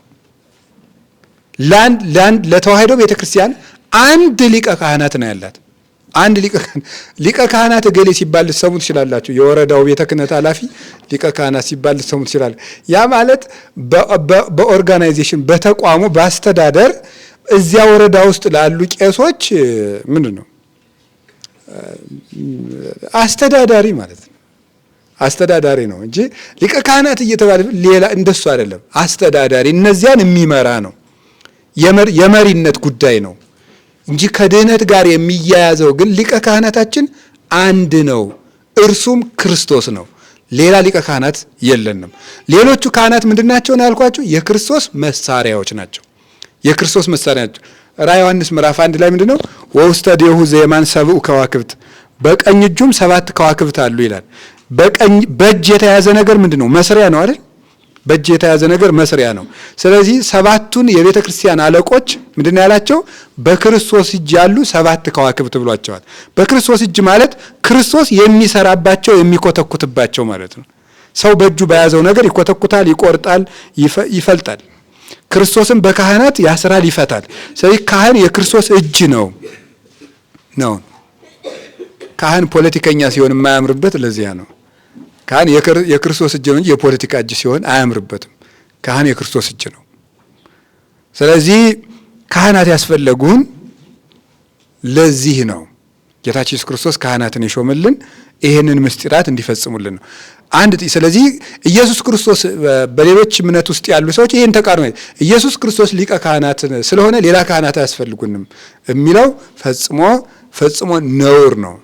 ኢየሱስ ክርስቶስ ንጉሳችን ነው። ግን ንጉስ አናነግስም ይባላል? አይን የክርስቶስ ንጉሴ ስለሆነ ጠቅላይ ሚኒስትር አያስፈልገኝም ይባላል ወይ? ማለትስ ብትችላለህ? ፕሬዝዳንት አይኖረንም ይባላል? እኔ ክርስቶስ ዳኛዬ ነውና ፍርድ ቤት አያስፈልግም ይባላል? ነውር ነው። የማይመስል ነገር ነው። ከክርስቶስ ጋር አይገናኝም ይሄኛው ማለት ነው። ስለዚህ ሊቀ ካህናታችን ማን ነው? እስኪ በሉ ሁላችሁ። ጌታችን መድኃኒታችን ማን ነው? ኢየሱስ ክርስቶስ ነው። ካህናት ምንድናቸው ነው ያልነው? አቤት የክርስቶስ መሳሪያዎች ናቸው ማለት። ክርስቶስ ጸጋውን ምን ይለናል? በማን በኩል ይሰጠናል? በካህናት በኩል ይሰጠናል። እኛ ራሳችን ምንድነው? በጸጋው ነው። ጸጋውን ግን የምናገኘው በየት ነው? በካህናት በኩል ነው የምናገኘው ማለት ነው። በካህናት በኩል የክርስቶስን ጸጋ እንቀበላለን ማለት ነው። ምንድንበትን ጸጋ ክርስቶስ በካህናት በኩል ይሰጠናል ማለት ነው። እንግዲህ ስለዚህ ቄሱ ሲቀድስ ምንድን ነው የሚለው? ጸጋ ዘእግዚአብሔር ያሉ ምስለኩም ሁልኩም፣ የእግዚአብሔር ጸጋ ከእናንተ ጋር ይሁን። ጸጋው በእነሱ በኩል ስለሚሰጠን ለሐዋርያት በዝግ ቤት የትንሣኤ የሰጣትን ጸጋ ነው እንግዲህ ለዓለም በእነሱ እጅ ሲሰጣት የሚኖር በዚያ መሰረት ነው ማለት ነው። ሌላ አንድ ጥያቄ መመለስ አለብን እዚህ ላይ። ስለዚህ ምስጢራትን የሚፈጽሙት ጥቂት ናቸው። አንድ ጥያቄ ማንሳት አለብን። አንደኛ ጴጥሮስ ምዕራፍ 2 ቁጥር 9 ላይ ያለ አንድ ቃል አለ። ይሄ ምንድነው? ወታቦት ለመንግስት ለንጉስ የሚል አለ። ለንጉስ ካህናት አድርጎ የመረጣችሁ ይላል። ለንጉስ እግዚአብሔር የተመረጣችሁ የካህናት ወገን ናችሁ፣ የተቀደሰና የተለየ ሕዝብ ናችሁ ይላልና እንደዚህ ስለሚል ሁላችንም ካህናት ነን። ስለዚህ የተለየ ሰው የሚቀድስ ምናምን የሚባል ነገር የለም። ሕዝቡ ሁሉ በአጠቃላይ ሕዝቡ ሁሉ ቄስ ነው የሚል አስተምሮ አለ። ስለዚህ በደንብ ሃይማኖታችሁን ያዙ። ቀጥሎ ሴቶቹ ምን ቀድስ ሊሉ ይችላሉ ማለት ነው። የሚቀደስበት ሀገር አለ ታውቃላችሁ አይደል? ሴቶቹ ቄስ የሆኑበት እኔም አይቻለሁ። አጋጣሚ አንድ ቦታ ሄጄ አይቻለሁ። አውሮፓ ሄጄ ጳጳስ ናት ነው ሊቀ ካህናት ነው ተብሎ እና ጳጳስም አለ ሴት። ግድ የለም። ዋናውን ነገር ከተወው ሰው የማይተወው ነገር የለም። እና ወደ ጉዳያችን ስንመጣ ሁሉም ሰው ካህን ነው ወይ? ስለዚህ ለእግዚአብሔር ለንጉሥ የተመረጠ ካህን ራዕየ ዮሐንስ ምዕራፍ 1 ቁጥር 6ንም ይጠቅሱታል። እንደው ወክህነት ለመንግስት የሚለውን ለንጉሥ ካህናት አድርጎ የመረጣችሁ፣ ለንጉሥ ካህናት አድርጎ የመረጣችሁ ይላል። ታቦት ነው የሚለው ግን ግዕዙ ጥቅስ፣ አማርኛው ግን ካህናት አድርጎ የመረጣችሁ ይላል። እንደዚያ ከሆነ ሁሉም ሕዝብ ካህን ነው ማለት ነው ወይ ብለው ይከራከራል። ሁሉም ሕዝብ ካህን አይደለም። ሁሉም ሕዝብ ለምሳሌ ልንገራችሁ። በኦሪት ዘጸአት ምዕራፍ 19 ቁጥር 6 ላይ አንድ ቃል አለ። እስራኤልን እግዚአብሔር ምን ብሏቸዋል መሰላችሁ? ካህናት ለመንግስት ለንጉሥ ካህናት ትሆኑኛላችሁ ብሏቸዋል። እስራኤል ሆይ እናንተ የተመረጠ ሕዝብ የንጉሥ ካህናትም ትሆኑኛላችሁ ይላቸዋል። የንጉሥ ካህናት ትሆኑኛላችሁ። እስራኤል ሆይ ስማ የንጉሥ ካህናት ትሆኑኛላችሁ ይላል። አሁን ልብ በሉ እና ንጉሥም ትሆናላችሁ ይላል እና እንዲያውም የንጉሥ ካህን ወይም የካህን ንጉሥ ትሆናላችሁ ብሏቸዋል። እንደዚያ ከሆነ አሁን ጠቅላላ እስራኤላውያን ሁሉ ካህን ናቸው አይደሉም? መልሱ እንጂ ነበሩ። ምንድን ነው ዝም የምትሉ? መልሱ። ሁሉም እስራኤላውያን ካህን ነበሩ አይደሉም? ታዲያ ምን ማለት ነው? እሺ ተምሳሌ ንጉሥም ትሆናላችሁ ነገስታት ትሆናላችሁ ብሏል። ሁሉም እስራኤላውያን ነገስታት ናቸው አይደሉም? ምን ማለት ነው ታዲያ? ምን ማለት ነው? አንዱ ፍቹ ነገስታትና ካህናት ከእናንተ ይወለዳሉ ነው አንዱ ፍቹ። ሌላኛው ፍቹ ግን ምን ማለት ነው? የንጉሥ ካህናት ትሆናላችሁ ማለት ካህን ማለት ምን ማለት ነው? አገልጋይ ማለት ነው። ስለዚህ የኔ አገልጋዮች ትሆናላችሁ ማለት ነው። አሁን ክህነት ሁለት አይነት ነው። የመጀመሪያው የአገልግሎት ክህነት ይባላል። ዝም ብሎ ማገልገል። አሁን ሴቲቱም ካህን ናት። ለዚያ ማለት እንጨት ሰብሮ ማምጣት አገልግሎት ክህነት ነው። ይሄም ውሃ መቅዳት ለቤተ ክርስቲያን ክህነት ነው። ለዚህ እስራኤል በሙሉ ካህናት ናቸው። ክርስቲያኖች በሙሉ ወንዶችም ሴቶችም በዚህ በኩል ምንድናቸው? ካህናት ናቸው። ሮያል ፕሪስትሁድ ይባላል። እንዲህ ያለው የአገልግሎት ክህነት ነው። ያኛው ሳክራመንታል ፕሪስትሁድ ይባላል። የምስጢራተ ቤተ ክርስቲያን ክህነት ማለት ነው። ስለዚህ ይሄኛውን ሁሉም ሰው ማድረግ ይችላል። በሐዲስ ኪዳን ሁሉም ክርስቲያን ካህን ነው። በምንድን ነው ካህንነቱ? ለሶስት ነገር ሁሉም ክርስቲያን ካህን ነው። ለሶስት ነገር አንደኛው ሰውነቱን መስዋዕት ለማድረግ ማንም ሰው ካህን ነው። ሰውነቱን መስዋዕት ለማድረግ የካህን ግብሩ መስዋዕት ነው አይደለ? የነቢይ ግብሩ ትንቢት እንደተባለው የካህን ግብሩ መስዋዕት ነው። ስለዚህ ካህን ያለ መስዋዕት ክህነት የለም። ስለዚህ የምእመናን ክህነት አላቸው። ያ ክህነታቸው ምንድነው? ሰውነትን ለእግዚአብሔር ንጹሕ መስዋዕት አድርጎ ማቅረብ። ሮሜ ምዕራፍ 12 ቁጥር 1 ላይ ያለው አሁን አስተበቁአክሙ በሳይሉ ለእግዚአብሔር ረስዩ ነፍስተክሙ መስዋዕተ ንጹሐ ወቁርባነ ነባቤ። ወንድሞቻችን ሰውነታችሁን ንጹሕና ቅዱስ መስዋዕት አድርጋችሁ ለእግዚአብሔር ታቀርቡ ዘንድ እንለምናችኋለን ይላል። ስለዚህ ሰው ራሱን ለማቅረብ ራሱን ለመሰዋት ካህን ነው። ራሱን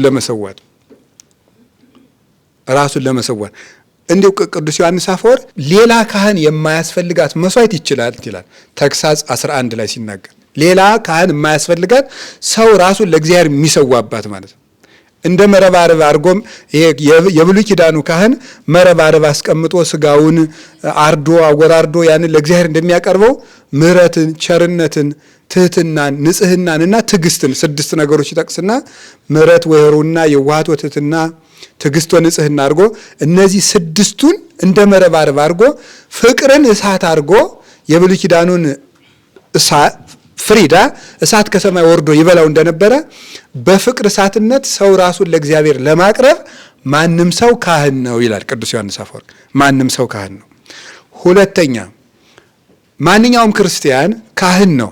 ማንኛውም ክርስቲያን ካህን የሚሆነው ለምን ይመስላችኋል? ለጸሎት ነው። ለጸሎት አንሳ ደዌ መስዋዕተ ሰርክ ይላል ቅዱስ ዳዊት። እጆቼ የሰርክ መስዋዕትን አነሱ ይላል መዝሙር 140 ላይ። አሁን ዳዊት ካህን አይደለም፣ በቤተ መቅደስ የሚገባ ካህን አይደለም። ግን እጆቼ የሰርክ መስዋዕትን አነሱ፣ ጸሎቴን እንደ ዕጣን ተቀበለኝ ይላል። ሱ ለእግዚአብሔር መስዋዕተከ ወሀቦ ለልዑል ጸሎተከ፣ ለልዑል እግዚአብሔር ጸሎትህን መስዋዕት አድርገህ አቅርብ ይላል። ስለዚህ የግል ጸሎቱን ለማቅረብ ማንም ሰው ካህን ነው። ለመጸለይ ጸሎት መስዋዕት ሆኖ ለእግዚአብሔር ስለሚቀርብ ማለት ነው። የመጨረሻው ማንም ሰው ካህን የሚሆነው መልካም ስራ ለመስራት ነው። መልካም ስራ መስዋዕት ስለሚባል ዕብራውያን ምዕራፍ 13 ቁጥር 16 ላይ የታጽርኡ ምህረ ነዳያን ለድሃ መራራትንና ምጽዋት መስጠቱን አታስታጉሉ እስመ ዘከመዝ መስዋዕት ይእድሙ ለእግዚአብሔር። እንዲህ ያለውን መስዋዕት እግዚአብሔር ይወዳልና አለ። ለድሃ መራራት አንድ መስዋዕት ነው። መልካም ስራ መስዋዕት ነው። ስለዚህ መልካም ስራ ለመስራት ማንም ሰው ለራሱ ካህን ነው፣ የእግዚአብሔር ካህን ነው፣ እግዚአብሔር ያገለግላል። ምስጢራት እስራኤልም እንዲህ ያለ መልካም ስራ ለመስራት የእግዚአብሔር ካህናት ይባላሉ፣ የእግዚአብሔር አገልጋዮች ይባላሉ። እንዲህ ያለ ስራ ለመስራት በጎ ስራ ለመስራት በእግዚአብሔር ፊት መስዋዕት ለመሰዋት ምስጢራትን ለማሳረግ ግን በማንም ሰው ላይ እጅህን አትጫን ብሏል ቅዱስ ጳውሎስ አንደኛ ጢሞቴዎስ ምዕራፍ 3 ላይ በማንም ሰው ላይ እጅህን አትጫን ብሏል። የሚገባው ሰው የተማረ የተፈተነ ቤተክርስቲያን ያመነችበት ሰው ብቻ የሚሰጠው ነው ይሄኛው። ሁሉም አይን አይሆንም ብሏል ቅዱስ ጳውሎስ አንደኛ ቆሮንቶስ ምዕራፍ 12 ላይ ሁሉ አይን ቢሆን በምን እንሰማ ነበር፣ ሁሉ ጆሮ ቢሆን በምን እናይ ነበር ይላል። ስለዚህ ሕዋሳት ሁሉ እንደየጸጋቸው ይኖራሉ። ካህናትም የጸጋቸው መቅደስ ያገለግላሉ፣ ህዝቡ ደግሞ በጸጋው ያገለግላል። ከዚህ የተነሳ ይሄኛው ምስጢራተ ቤተክርስቲያንን የሚያሳርጉት የአሮን ወገኖች እንደሆኑ ሁሉ አሁን ለክህነት የተመረጡት ደግሞ የክርስቶስን ስጋና ደም ለህዝቡ ያቀብላሉ፣ እጅ ይጭናሉ። የተሰጣቸው ብቻ ነው። ያልተሾመ ሰው እጅ መጫን አይችልም። በሐዋርያት ሥራ ምዕራፍ 8 ላይ እንደተጻፈው ማንኛውም ሰው እጅ አይጭኑ ነበር፣ ሐዋርያት ብቻ ነው እጅ የሚጭኑ። ስለዚህ እጅ ያልተጨናበት ሰው እጅ አይጭንም። ሲሞን መሰሪ የሚባለው እጅ ሳይጫንበት ቢፈልግ ነው ተንኮታኩቶ ተሰባብሮ የሞተው ማለት ነው። ስለዚህ ክህነት ለሁሉ አልተሰጠችም። ሁሉም ሰው ካህን አይደለም እና ሁለት የሚጣረሱ ነገሮችን ከኦርቶዶክስ ውጭ የሆኑ ወንድሞቻችን እህቶቻችን ያቀርባሉ። ክርስቶስ ሊቀ ካህናታችን ስለሆነ ሌላ ካህን አያስፈልገንም ይላሉ። መልሰው ደግሞ አይ እንደውም ሁላችንም ካህናት ነን፣ እንደውም እርስ በርሱ የሚጣላ ነገር ነው። ክርስቶስ ሊቀ ካህናት ስለሆነ ካህን አያስፈልግም ከተባለ እኛም ካህን አይደለንም ማለት ነው። እንግዲያማ ደግሞ መልሶ ማለት ነው ክርስቶስ ሊቀ ካህናት ከሆነ ካህን ያስፈልገናል ማለት ሊቀ ካህናት የሚለው ለዚያ ስለሆነ ይሄ ነው። እንደዚህ ከሆነ ካህኑ በሊቀ ጳጳስ የተሾመ በሊቀ ጳጳሱ የተመረጠ የተማረ የተፈተነ አራት ነገሮች ማሟላት አለበት ማለት ነው። የመጀመሪያው ምሁር መሆን አለበት፣ የተማረ መሆን አለበት። ምሁር ቀጥሎ ምኩር መሆን አለበት፣ የተፈተነ መሆን አለበት። ካህናት ፈትነው ነው ጳጳሳት መጀመሪያ መማሩን ቀጥለው ደግሞ ይፈትኑታል፣ ይመረምራሉ። ይሄን ሰውዬ ታውቁታላችሁ፣ እኔ ልሾመው ነው፣ ቅስና ልሰጠው፣ ዲያቆን ላረገው ነው፣ የምታውቁበት አመል አለ ብለው ይመረምራሉ። ለህዝቡ ይጠየቃል። እንደዛ ተደርጎ ይፈተናል። ቀጥሎ ምን ይሆናል? ይሾማል። ስዩም ይሾማል። አራተኛ ፍንው ነው፣ ይላካል። ቤተክርስቲያን ያላከችው አያስተምርም። ቤተክርስቲያን ያላከችው አይቀድስም። እዚህ ቦታ ግባ ብላ ያለ ኤጲስቆጶሱ ፈቃድ አንድ ካህን እሁድ ቀን ራሱ ሳያስፈቅድ ከሌላ ደብር እንኳን ቢያረፍድ ክህነቱ ይያዝበታል። ስለዚህ ቤተክርስቲያን የላከችው ያሰማራችው ራሱን ማሰማራት አይችልም። ካህን አንድ ሰው ራሱን አሰማርቶ ደብር ሳይሰጠው ብድግ ብሎ ራሱን አሰማርቶ እኔ ካህን ነኝ፣ እኔ እንደዚህ ነኝ፣ እኔ እንደዚህ ነኝ ብሎ መግለጽ አይችልም። ቤተክርስቲያን ስትልከው ብቻ ሂድ ስትለው ይሄዳል፣ አቁም ስትለው ይቆማል፣ ስትቀጣው ይቀጣል፣ ሲታሰረው ይታሰራል፣ ስትለቀው ይሄዳል። ቤተክርስቲያን ነው የምታሰማረው ማለት። ክርስቶስ ሂዱ ሳይላቸው ያሰሩ የፈቱ ሐዋርያት ስለሌሉ ማለት ነው። በጣም ግሩም። እንደዚህ ከሆነ ባጭሩ ይህን መግቢያ ከሰጠዋችሁ ካህን በቅዳሴ ጊዜ ምንድን ነው የሚያደርገው ወደሚለው ይሄ ክህነት ምንድን ነው የሚለውን ባጭሩ ሄድን። እንደው እግዚአብሔር ሊታረቀው ያሰበውን ሰው ከካህን ያገናኘዋል ይላሉ አባቶቻችን። እንደው እግዚአብሔር ሊታረቀው ያሰበውን ሰው ከካህን ያገናኘዋል። ከክህነት የተጣላ ሰው መጥፋት ያማረው ሰው ነው ማለት ነው። አንድ ካህን በቅዳሴ ጊዜ ምንድን ነው የሚያደርገው? አራት ጉዳዮችን ያደርጋል። በቅዳሴ ጊዜ አንድ ካህን የሚያደርገው እነዚህን 4 ጉዳዮች ነው።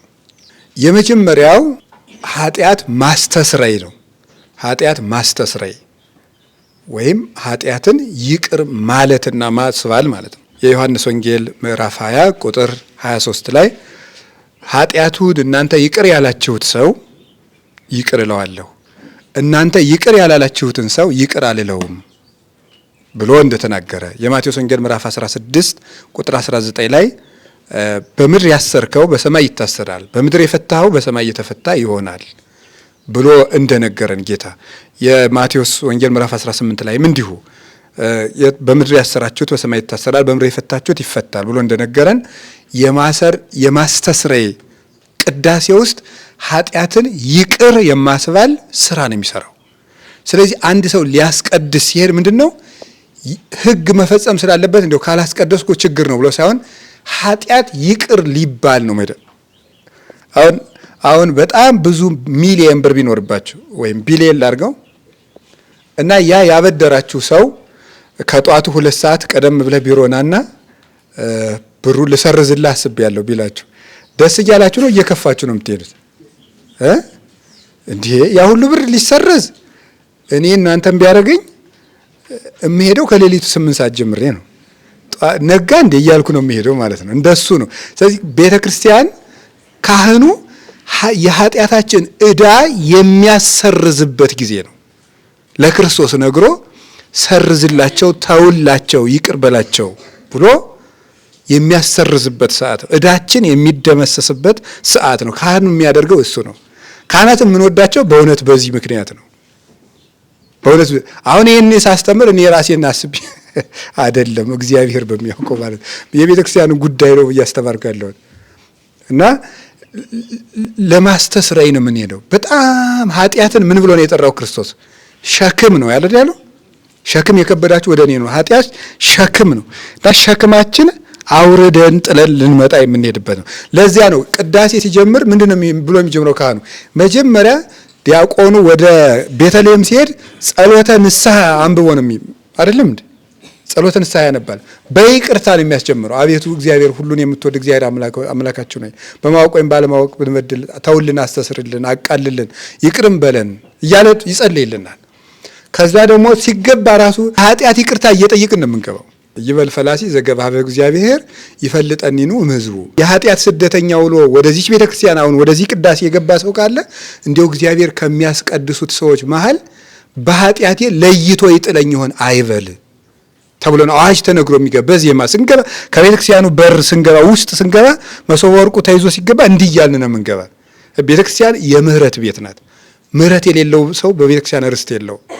ምህረት የሚያሰጥበት ሰዓት ነው። ስለዚህ ካህኑ ከዚያ በኋላ ቀጥሎ ፍትሐት ዘወልድ ይደገማል። አቤቱ በማወቅም ባለማወቅ በተንኮልም ቢሆን በልቡና ክፋትም ቢሆን በምስራትም ቢሆን በመናገርም ቢሆን በእውቀት ማነስም ቢሆን የሰውን ድካሙን አንተ ታውቃለህና አሁን ይህ ሁሉ ይቅርታ። ከዚያ ደግሞ ዲያቆኑ ይቀበልና ደግሞ በእንተ ቅድሳት ሰላማዊት ናስተብቁ ከመ እግዚአብሔር ያስተሳልመን ብሎ ደግሞ ይጸልያል። እግዚአብሔር ዓለሙን ሁሉ ይቅር ዘንድ ስለ ዓለሙ ሁሉ እንማልዳለን። ስለ ወንዙ፣ ስለ ፈሳሹ፣ ስለ ታመሙ ሰዎች፣ ስለ ሰማዕታት፣ ስለ ደናግል፣ ስለ ታሰሩ ሰው፣ ስለ ጳጳሳት፣ ስለ ካህን ይቅርታ ይለምናል። ያ ሁሉ ይቅርታ ደግሞ ተለምኖ ከዚያ በኋላ ደግሞ ቅዳሴው በሙሉ የይቅርታ ጸሎት ነው። ቀጥሎ ከዛ ኦ ስሉስ ቅዱስ ደግሞ ይነበባል። እዚያ ውስጥ ደግሞ አቤቱ ይቅር በላቸው ይቅርታን ያገኙ ዘንድ ከኛ ጋር የተሰበሰቡትን ሁሉ ይቅር በላቸው። ከላይ ሲመለስ ደግሞ ዲያቆኑ መሐሮም ጊዜው ተሳሎሙ ለሊቃነ ጳጳሳት ኤጲስቆጶሳት ቀሳውስቱ ዲያቆናት ወሁሎሙ ህዝበ ክርስቲያን ጳጳሳቱን ኤጲስቆጶሳቱን ቀሳውስቱን ዲያቆናቱን ህዝበ ክርስቲያንን ሁሉ ማራቸው ይቅር በላቸው ብሎ ደግሞ ይጸልይልናል። ከዚያ በኋላ ደግሞ ምን እንላለን? ደግሞ ጸሎተ ንስሐ። ከዚያ በኋላ አንድ ጸሎተ ንስሐ ደግሞ ምንድን እንላለን? እግዚኦ መሐረነ ክርስቶስ ይቅር በለን እባክህ ደግሞ እንላለን። ምን እንዳለን? መንበረትከ አምላክነ ወአኮ በከመ አበሳነ፣ ፈጣሪያችን እንደ ቸርነት እንጂ እንደ በደላችን አቤቱ በመንግስትህ አስበን እንላለን። የሁሉ በቃ ሙሉ ቅዳሴው የይቅርታ ጸሎት ነው። የይቅርታ ጸሎት ናት። ልናስቀድስ ስንሄድ ይቅር ብለን እንግባ የሚባለው ለዚህ ነው። የይቅርታ ጸሎት ነው እና ካህኑ በቤተ ክርስቲያን ውስጥ በቅዳሴ ጊዜ ምንድን ነው የሚያሰጠን ሲባል ይቅርታን ያሰጠናል። መድኃኔዓለም በአባቶቻችን ጸሎት ይቅር ይበለን፣ ይቅር ይበለን፣ ይታረቀን። በዚህ ጾም ራሱ መድኃኔዓለም ይታረቀን። ስለዚህ ያን ያስታርቀናል። ራሱም ደግሞ ከእግዚአብሔር ስርየትን ያገኛል። ዋዲ ለትሕትና ዚአየኒ ፍትሐኒ፣ እኔንም ወራዳነቴን አይተህ ምን በለኝ ይላል፣ ፍትሐኝ ይቅር በለኝ ይላል። ራሱም ይቅር ይባላል። እዚያው ውስጥ ይቅርታን ያገኛል። ይቅርታን የሚያሰጥበት ሰዓት ነው ቅዳሴ። ሁለተኛው ካህኑ በቅዳሴ ያስተምረናል። የትምህርት ጊዜ ነው። ቅዳሴው የትምህርት ጊዜ ያለው ፍሬ ቅዳሴ እስከሚባለው ድረስ የትምህርት ጊዜ ነው የሚባለው። የትምህርት ቅዳሴም ተብሎ ይጠራል። እስከ ፍሬ ቅዳሴ ያለው የዝግጅት ቅዳሴ ወይም የትምህርት ቅዳሴ ተብሎ ይጠራል። ምንድነው? ዲያቆኑ ጻው እስከሚለው ድረስ ያለው ቅዳሴ የትምህርት ቅዳሴ ነው የሚባለው። የምንማርበት ሰዓት ነው። የመልእክተ ጳውሎስ ይነበባል፣ መልእክተ ሐዋርያት ይነበባል፣ ግብረ ሐዋርያት ይነበባል፣ ምስባክ ይሰበካል፣ ወንጌል። እነዚህ ሁሉ አራቱ ወይም ሰባቱ መጽሐፍ ተብሎ ይጠራሉ። እነዚህ ሁሉ የሚያስተምሩን ምንድነው? የትምህርት ጊዜ ነው። ስለዚህ ካህኑ መምህር ነው። ወንጌል ይተረጎማል። አሁን በእኛ ገዳም ይተረጎማል። እንደምታዩት ወንጌሉ ወዲያው ካህኑ እንዳነበበ ምን ይደረጋል? ወንጌል ይብራራል። ምክንያቱም የምናስቀድሰው ምንድን ልናደርግ ነው? ልንማር ጭምር ነው ማለት። ነፍሳችን መማር አለባት። ደግሞ በቅዳሴ ጊዜ የተማሩት ትምህርት ከሁል ጊዜው ትምህርት የበለጠ ነው። ምክንያቱ ለምንድን ነው? በዚያ ጊዜ መንፈስ ቅዱስ ከሰማይ የሚወርድበት ሰዓት ስለሆነ ነው። መንፈስ ቅዱስ ወርዶ የምንማርበት ሰዓት ስለሆነ ሊቀ ካህናት ኢየሱስ ክርስቶስ ተገኝቶ የምንማርባት ሰዓት ስለሆነች ፍጹም ልቡናችን የተሰበረ ነው። ስለዚህ የዛ ጊዜ ነቅተን መስማት አለብን። ቃለ እግዚአብሔር ቅዳሴ ላይ አንድ ሰው ማድረግ ያለበት ሲያስቀድስ መስማት ነው። ልቡናውን መሰብሰብ አለበት። በቀጣዩ ክፍል እንደ እግዚአብሔር ፈቃድ እንዴት ብለን እናስቀድስ የሚል ደግሞ አንድ ነገር እንማራለን። ግን እስከዚያው ድረስ መስማት መማር አለብን። ምንድነው? የተድጎ ለካህን ዘይጼል ብሎ ምንድነው? ዋጽም ካሎ ለካህን፣ የካህኑን ቃልም ስማ ነው የሚለው። የሚናገረውን ነገር ሁሉ በደንብ መስማት አለብን። ስለዚህ ቅዳሴ ላይ የሰው ሕይወት እንጀምራል። ባለፈው እንደነገርኳችሁ እና አቡነ አረጋዊ እና አቡነ እንጦንስ እነዚህ ቅዱሳን አባቶቻችን ሲያስቀድሱ ነው የሕይወታቸው ምዕራፍ ምን እንደሆነ ያወቁት። ቅዱስ እንጦንስ መነኩሴ እንደሆነ ያሰበ ሲያስቀድስ በሰማው ወንጌል ነው ማለት ነው። ስለዚህ ያንን የሕይወታችን አቅጣጫ ራሱ ይከፈትልናል እዚያው ስናስቀድስ እና መማር ነው። እዚያ ውስጥ መማር እና አሁን የሚሰማ የለም፣ የሚሰማም የለም፣ የሚያሰማም የለም። ማውራት ቤተ ክርስቲያን ማውራት ገና ዲያቆኑ ኩሉ ዘያፈቅዶ ለእግዚእነ ኢየሱስ ክርስቶስ ከመ ቅዱስ ሳይነበብ ማለት መስማት አለብን። ሲጀምር በአማርኛ ነው መነበብ ያለበት። ልንሰማ ነው እኮ እዚያ የቆም ነው እንጂ ቋንቋ ልንማር አይደለም የቆም ነው። ልንማር ነው የቆም። እዚያ ያለችው ነፍስ የክርስቶስን የዕለት እንጀራ ፈልጋ የመጣች ናት። ስለዚህ በአማርኛ ሊነበብ ይገባዋል። እዚህ ያላችሁ አባቶችም እየሰሙ ነው። በአማርኛ ህዝቡ ግዕዝ ከቻለ ጥሩ ነው። ግዕዙ እንዳይደክም ደግሞ ለነገሩ ቢያንስ ግዕዝ በቤተ ክርስቲያን ነበር የቆየ። እዚያ ደግሞ ስንል ልናጠፋው ሆነ። ወይኛ ግዕዝ አንማር እንዲሁ ምን አባታችን ይሻለናል። ስለዚህ ብቻ ግን እንስማ ነው። ለቅኔ የሚያስነግረው እንስማ ነው፣ እንድንሰማ ነው፣ እንድንማር ነው። እግዚአብሔር ደግሞ ልቡናችንን በቅዳሴ ጊዜ ይክፈትልን። ሁላችሁም ትምህርት እምቢ ያላችሁ ሰዎች ካላችሁም ስታስቀድሱ አይምሯችሁን ይክፈትላችሁ፣ የሁላችንን ይክፈትልን። ስለዚህ ቅዳሴ ላይ ልብ ይከፈታል። ልብ ይከፈታል። ልብ የሚከፈተው ሰው ሲያስቀድስ ነው የሚከፈትለት። ጆሮ ይከፈትለታል። እዚያ እዝነ ልቡን ያገኛል ማለት ነው። አርኅዋተ መኳን ይከፈታል። እንደዚያ ሲል ዲያቆኑ አርኅው ሲል ይከፈታል። እውነቴን ነው የምነግራችሁ ማለት ቅንነት ካለን አርኅው ሲል ይከፈታል። ሶስተኛው ካህኑ ወንጌል መነበቡ ያ ሁሉ ትምህርት ነው። 4 መጽሐፍ ምስባክም ለትምህርት ነው። አዲስ አበባ እንዲህ በከተማ ያሉ ዲያቆናት አንድ ጥሩ ነገር የጀመሩ ያየዋቸው ጥሩ ነገር ይሄንን ነው።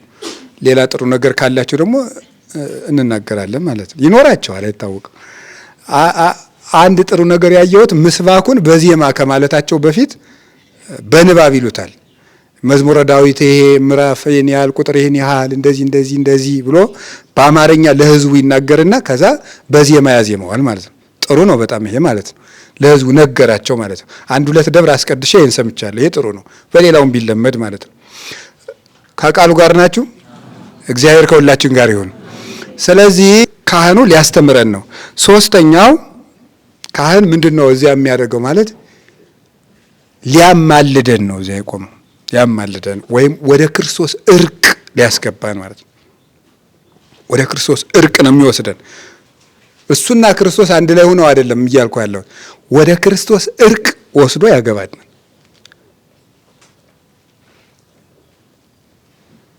ወደ ክርስቶስ እርቅ ነው የሚያስገባን። አሁን ምንድነው ይሄ ምንድነው? ተወከፍ ዘንተ ዕጣነ ንጹሐ ቁርባነ ነባቤ፣ ይሄንን ንጹህ ዕጣን ተቀበል ለስርየተ ኃጢአቴ ወጌጋዬ ወአበሳሆሙ ለኩሎሙ ሕዝብከ። ይሄንን ንጹህ ዕጣን ይላል ዕጣኑን እየጨመረ ገና ሊያጥን ስብሐት ወክብር ለስሉስ ቅዱስ ይደሉ እያለ ከመውጣቱ በፊት መጀመሪያ ዕጣኑን በማይጠንቱ ውስጥ ሲጨምር ምን እያለ ነው? ይሄንን ዕጣን ለስርየተ ኃጢአቴ ወኃጢአቶሙ ለሕዝብከ ለሕዝብህም ለእኔም የኃጢአት ይቅርታ አድርግልኝ። ከዛ በኋላ መጀመሪያ ደግሞ ወደ ቅዳሴ ሲገባ መጀመሪያ ሲገባ በሩን ከፍቶ እንደገባ ምናበ እየተባለ እንደገባ የሚቀድሰው ካህን ምንድን ነው? ተወከፍ መባኦሙ ለአግብርቲኮ ላይ ማቲከ ዘብዙ ወዘውሁድ ዘህቡ ወዘጋሃድ ተሰውረው የሰጡትንም ተገልጸው የሰጡትንም ጥቂት የሰጡትንም ብዙ የሰጡትንም የባሪያዎችህን መባቸውን ተቀበልላቸው። ወከመ ተዘከሩ ስመከ ቅዱሰ በዲበ ምድር ከማሁ ተዘከሮሙ በመንግሥትከ ሰማያዊት። እነሱ ያንተን ስም በምድር ላይ አክብረው አስበው ይሄን መባ እንደሰጡ አንተም በሰማያዊ መንግሥትህ አሰባቸው። ወምላ አብያቲሆሙ ኩሉ ሰናያቲከ ቤታቸውን ሁሉ በበጎ ነገር ሙላላቸው ብሎ ይጸልያል። ስለዚህ አማሃችንን ጸሎት ምን ያደርጋል ማለት ነው? ካህኑ እዚህ ውስጥ የሚያደርገው ሊያማልደን ነው። እግዚአብሔርን ይቅር በላቸው። ይሄ ሁለተኛው ጉዳይ የነበረ አሁን አነሳሁት።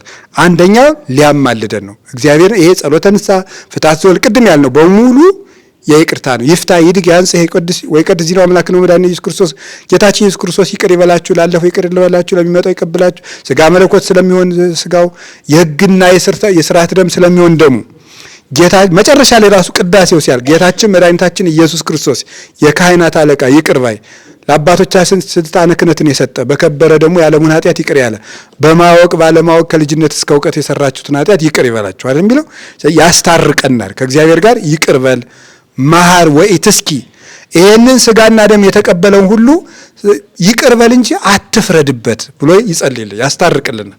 ስለዚህ ሶስተኛው ካህኑ የሚያደርገን ምንድነው? የሚያደርግልን ነው ማስታረቅ ነው። አራተኛው ጸሎት ማሳረግ ነው። ጸሎት ማሳረግ ጸሎታችን በቅዳሴ ጊዜ ያደርጋል። እንደውም ቢቻለን እንደው አልሳካ እያለ ነው እንጂ ጸሎታችን ከቅዳሴ በፊት ቢያልቅልን ኖሮ ጥሩ ነበር። ያ ማለት ግን ካልተሳካ ከቅዳሴ በኋላ ቢሆን ምን ጸልይ ችግር የለም። እግዚአብሔር ሁሉን ያውቃል። በቅዳሴ ላይ መጸለይ ነው ችግሩ እንጂ። ስለዚህ ከቅዳሴ በፊት ብንጸልይ ቅዳሴ የጸሎት ምራ አሁን ለምሳሌ ሰዓታት የማህበር ጸሎት ነው። ማህሌት የማህበር ጸሎት ነው። መጨረሻ ላይ ቅዳሴ ነው። ስለዚህ ካህኑ ምንድነው የሚያደርገው? ማሳረግ ነው። ተወከፍ መባኦሙ ለአኀው ወተወከፍ መባኦን ለአኀት ለነኒ። ተወከፍ መባ ነው ቁርባናና የወንድሞቻችን የእህቶቻችን መባቸውን ቁርባናቸውን ሁሉ ተቀበል ተብሎ የሚነገርልን ጸሎታችንን እያሳረገልን ስለሆነ ነው። ስለዚህ ጸሎታችንን እግዚአብሔር እንዲሰማን የለመነው ልመና፣ የገባነው ምህላ፣ የገባነው ሱባኤ፣ የጠየቅነው ጥያቄ ሁሉ በካህናት ጸሎት ያርግልናል። ቀድሞም የብሉይ ኪዳን ካህናት በጉን ለእግዚአብሔር አቅርበው አንድ ኃጢአተኛ ሰው በግ ይዞ ይመጣል። በጉን ያርዱና ካህናቱ ለእግዚአብሔር ያቀርቡታል። እዚያ መስዋዕቱ ለማድረጉ ምልክት እሳት ከሰማይ ይወርድና ይበላላቸዋል ማለት ነው። አሁን ደግሞ ምን ያደርጋል? የአሁኑ ካህንሳ የአንድ ምዕመን ሲመጣ በግ አይደለም ይዞ የሚመጣ ጸሎቱ ነው በጉ፣ ለሱ ንስሐው ነው በጉ፣ እንባው ነው በጉ። ያንን ይዞ ሲመጣ ካህኑ ደግሞ ወደ እግዚአብሔር ይህንን ሕዝብ ይዞ ማረው፣ ይቅር በለው፣ መንፈስ ቅዱስን አሳድርበት ብሎ ሲያቀርበው እሳት ከሰማይ ይወርዳል ማለት ዛሬ እሳት አይደለም የሚወርደው፣ ዛሬ የሚወርደው መንፈስ ቅዱስ ነው ይላል ቅዱስ ዮሐንስ አፈወርቅ። ዛሬ የሚወርደው እሳት መንፈስ ቅዱስ ነው። መንፈስ ቅዱስ ይወርድና የዚህን ሰው የኃጢአት እሾህ ያቃጥልለታል፣ ይቅርታንም ያገኛል። ካህን ድርሻው በቅዳሴ ጊዜ የሚያደርግልን ይሄንን ነው። ሌላኛው የመጨረሻው ካህን የሚያደርግልን ከክርስቶስ ጋር ማሳተፍ ነው። ማዋሃድ ማለት ነው። ማዋሃድ ያዋሃደናል። ቀድሶ አንጽቶ ሳንቲፊኬሽን ይሰራና ቀድሶ አንጽቶ አዘጋጅቶ ሙሽራይቱን ከሙሽራው ጋር ያገናኛል ማለት ነው። ያዋሃዳቸዋል። ከክርስቶስ ጋር ያዋሃደናል። ሲያቆርበን እሱን ነው የሚያደርገው። እሱን ያደርጋል። ከክርስቶስ ጋር ያገናኘናል። መከራውንም ያሳትፈናል። ለምሳሌ ቤተልሔም ሲሄድ ቤተልሔም ተወለደ እያለን ነው። ወደ ቤተ መቅደስ ዘው ሲገቡ ቀራንዮ ላይ ተሰቀለ እያለን ነው። እንዲህ እያደረገ አሁን ለምሳሌ ቄሱ መጀመሪያ ልብስ ሲለብስ ረጅም እንዳይሆንበት አጭርም እንዳይሆንበት በልኩ ነው መልበስ ያለበት። ልብሱና ቄሱ የመለኮትና የትስብእት ወይም የክርስቶስ የቃልና የሥጋ ምሳሌ ስለሆነ ነው። ቢያጥርና ቢረዝም መለኮትና ሥጋ በሚገባ በልክ አልተዋሃዱም ብሎ እንደ ካድ እንዳይቆጠርበት ነው። ስለዚህ ካህኑ ልብስ ለብሶ ሲታይ የክርስቶስን ተዋህዶ ነው የሚነግረን ማለት ነው። ልብሱ ራሱ ዝም ብሎ አይደለም። ክርስቶስ ሥጋ መልበሱን ሰው መሆኑን የሚያስረዳበት ጊዜ ነው እሱ ራሱ ማለት ነው። ካህኑ በሚቀድስበት ጊዜ ቁጭ አይልም። ቅዳሴ እስከሚጨርስ ያለው ሰዓት ጌታችን መድኃኒታችን ኢየሱስ ክርስቶስ በዚህ ዓለም የኖረውን ኑሮ የሚወክል ስለሆነ ቁጭ ቢል ግን ክርስቶስ በዚህ ዓለም በረፍት ነው የኖረ ብሎ እንደ ካደ ይቆጠርበታል። ስለዚህ አያርፍም፣ ቁጭ አይልም፣ ቁሞ ብቻ ይጨርሳል። ክርስቶስ ለሕዝቡ ቁሞ እንደጨረሰ ማለት ነው። ይሄን ያደርጋል። ከዚያስ ምን ያደርጋል? ወንጌል ወጥቶ ያነባል። ጌታችን ኢየሱስ ክርስቶስ ወንጌል አስተምሯል ማለቱ ነው። ካህኑ ክርስቶስን እንደ ድራማ እየተወነልን አይደለም፣ ከክርስቶስ ጋር እያገናኘን ነው፣ እያዋሃደን ነው፣ እያገናኘን ነው። ያን ያደርጋል። መጨረሻ ላይ ስጋውን ቆርሶ ደሙን ቀርቶ አቁርቦ በእጆቹ ባርኮን ተመልሶ መቅደስ ይገባል። ያ ማለት ክርስቶስ ስጋውን ቆርሶ ደሙን አፍሶ ሐዋርያትን አቁርቦ ዓለምን አድኖ ቀድሶ እንዘ ይባርኮሙ ተራቆሙ በእጁ ባርኳቸው አረገ ማለት ነው። ወደ መቅደስ ተመልሶ መግባቱ የጌታችን የኢየሱስ ክርስቶስ እርገቱን የሚወክል ነው። ያንን ያደርግልናል ማለት ነው ካህን። የካህን ስራው ይሄን ነው። እግዚአብሔር በአባቶቻችን በካህናት ጸሎት ይቅርታውን፣ ቸርነቱን፣ ሞገሱን ይስጠን። ጸሎታችንን ሁሉ ይቀበልልን። አንድ ጥያቄ መልሼ የገዳሙ አንድ ስራ ስላለ በሰዓት ትምህርቴን እጨርሳለሁ። አሁን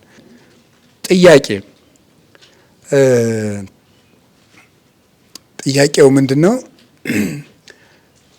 ካህን በደለኛ ሆኖ ቢቀድስ ቅዳሴው ይሰማል የሚል ጥያቄ መመለስ አለብኝ ማለት ነው። ካህንና ቅዳሴ ያደረሳችን ካህን በደለኛ ሆኖ ቢቀድስ ቅዳሴው ያርጋል ወይ? እኛስ ብንቆርብ በትክክል ቅዱስ ሥጋው ክቡር ደሙ ሆኖ ይሰጠናል ወይ የሚል ጥያቄ እንጠይቅ። ወይም ካህኑ ኃጢአተኛ ሆኖ እኛ የምናውቀውን ኃጢአት የሰራ ሰው ሲቀድስ ብናየው ጭንቅላታችን እንዴት ሰላም ሊሰማው ይችላል? ስለዚህ እውነት ጸሎቱ ያርጋል? እግዚአብሔር ይሰማዋል? አይሰማውም ከሆነ ከስረናል እስከ ዛሬ ሊሆን ነው።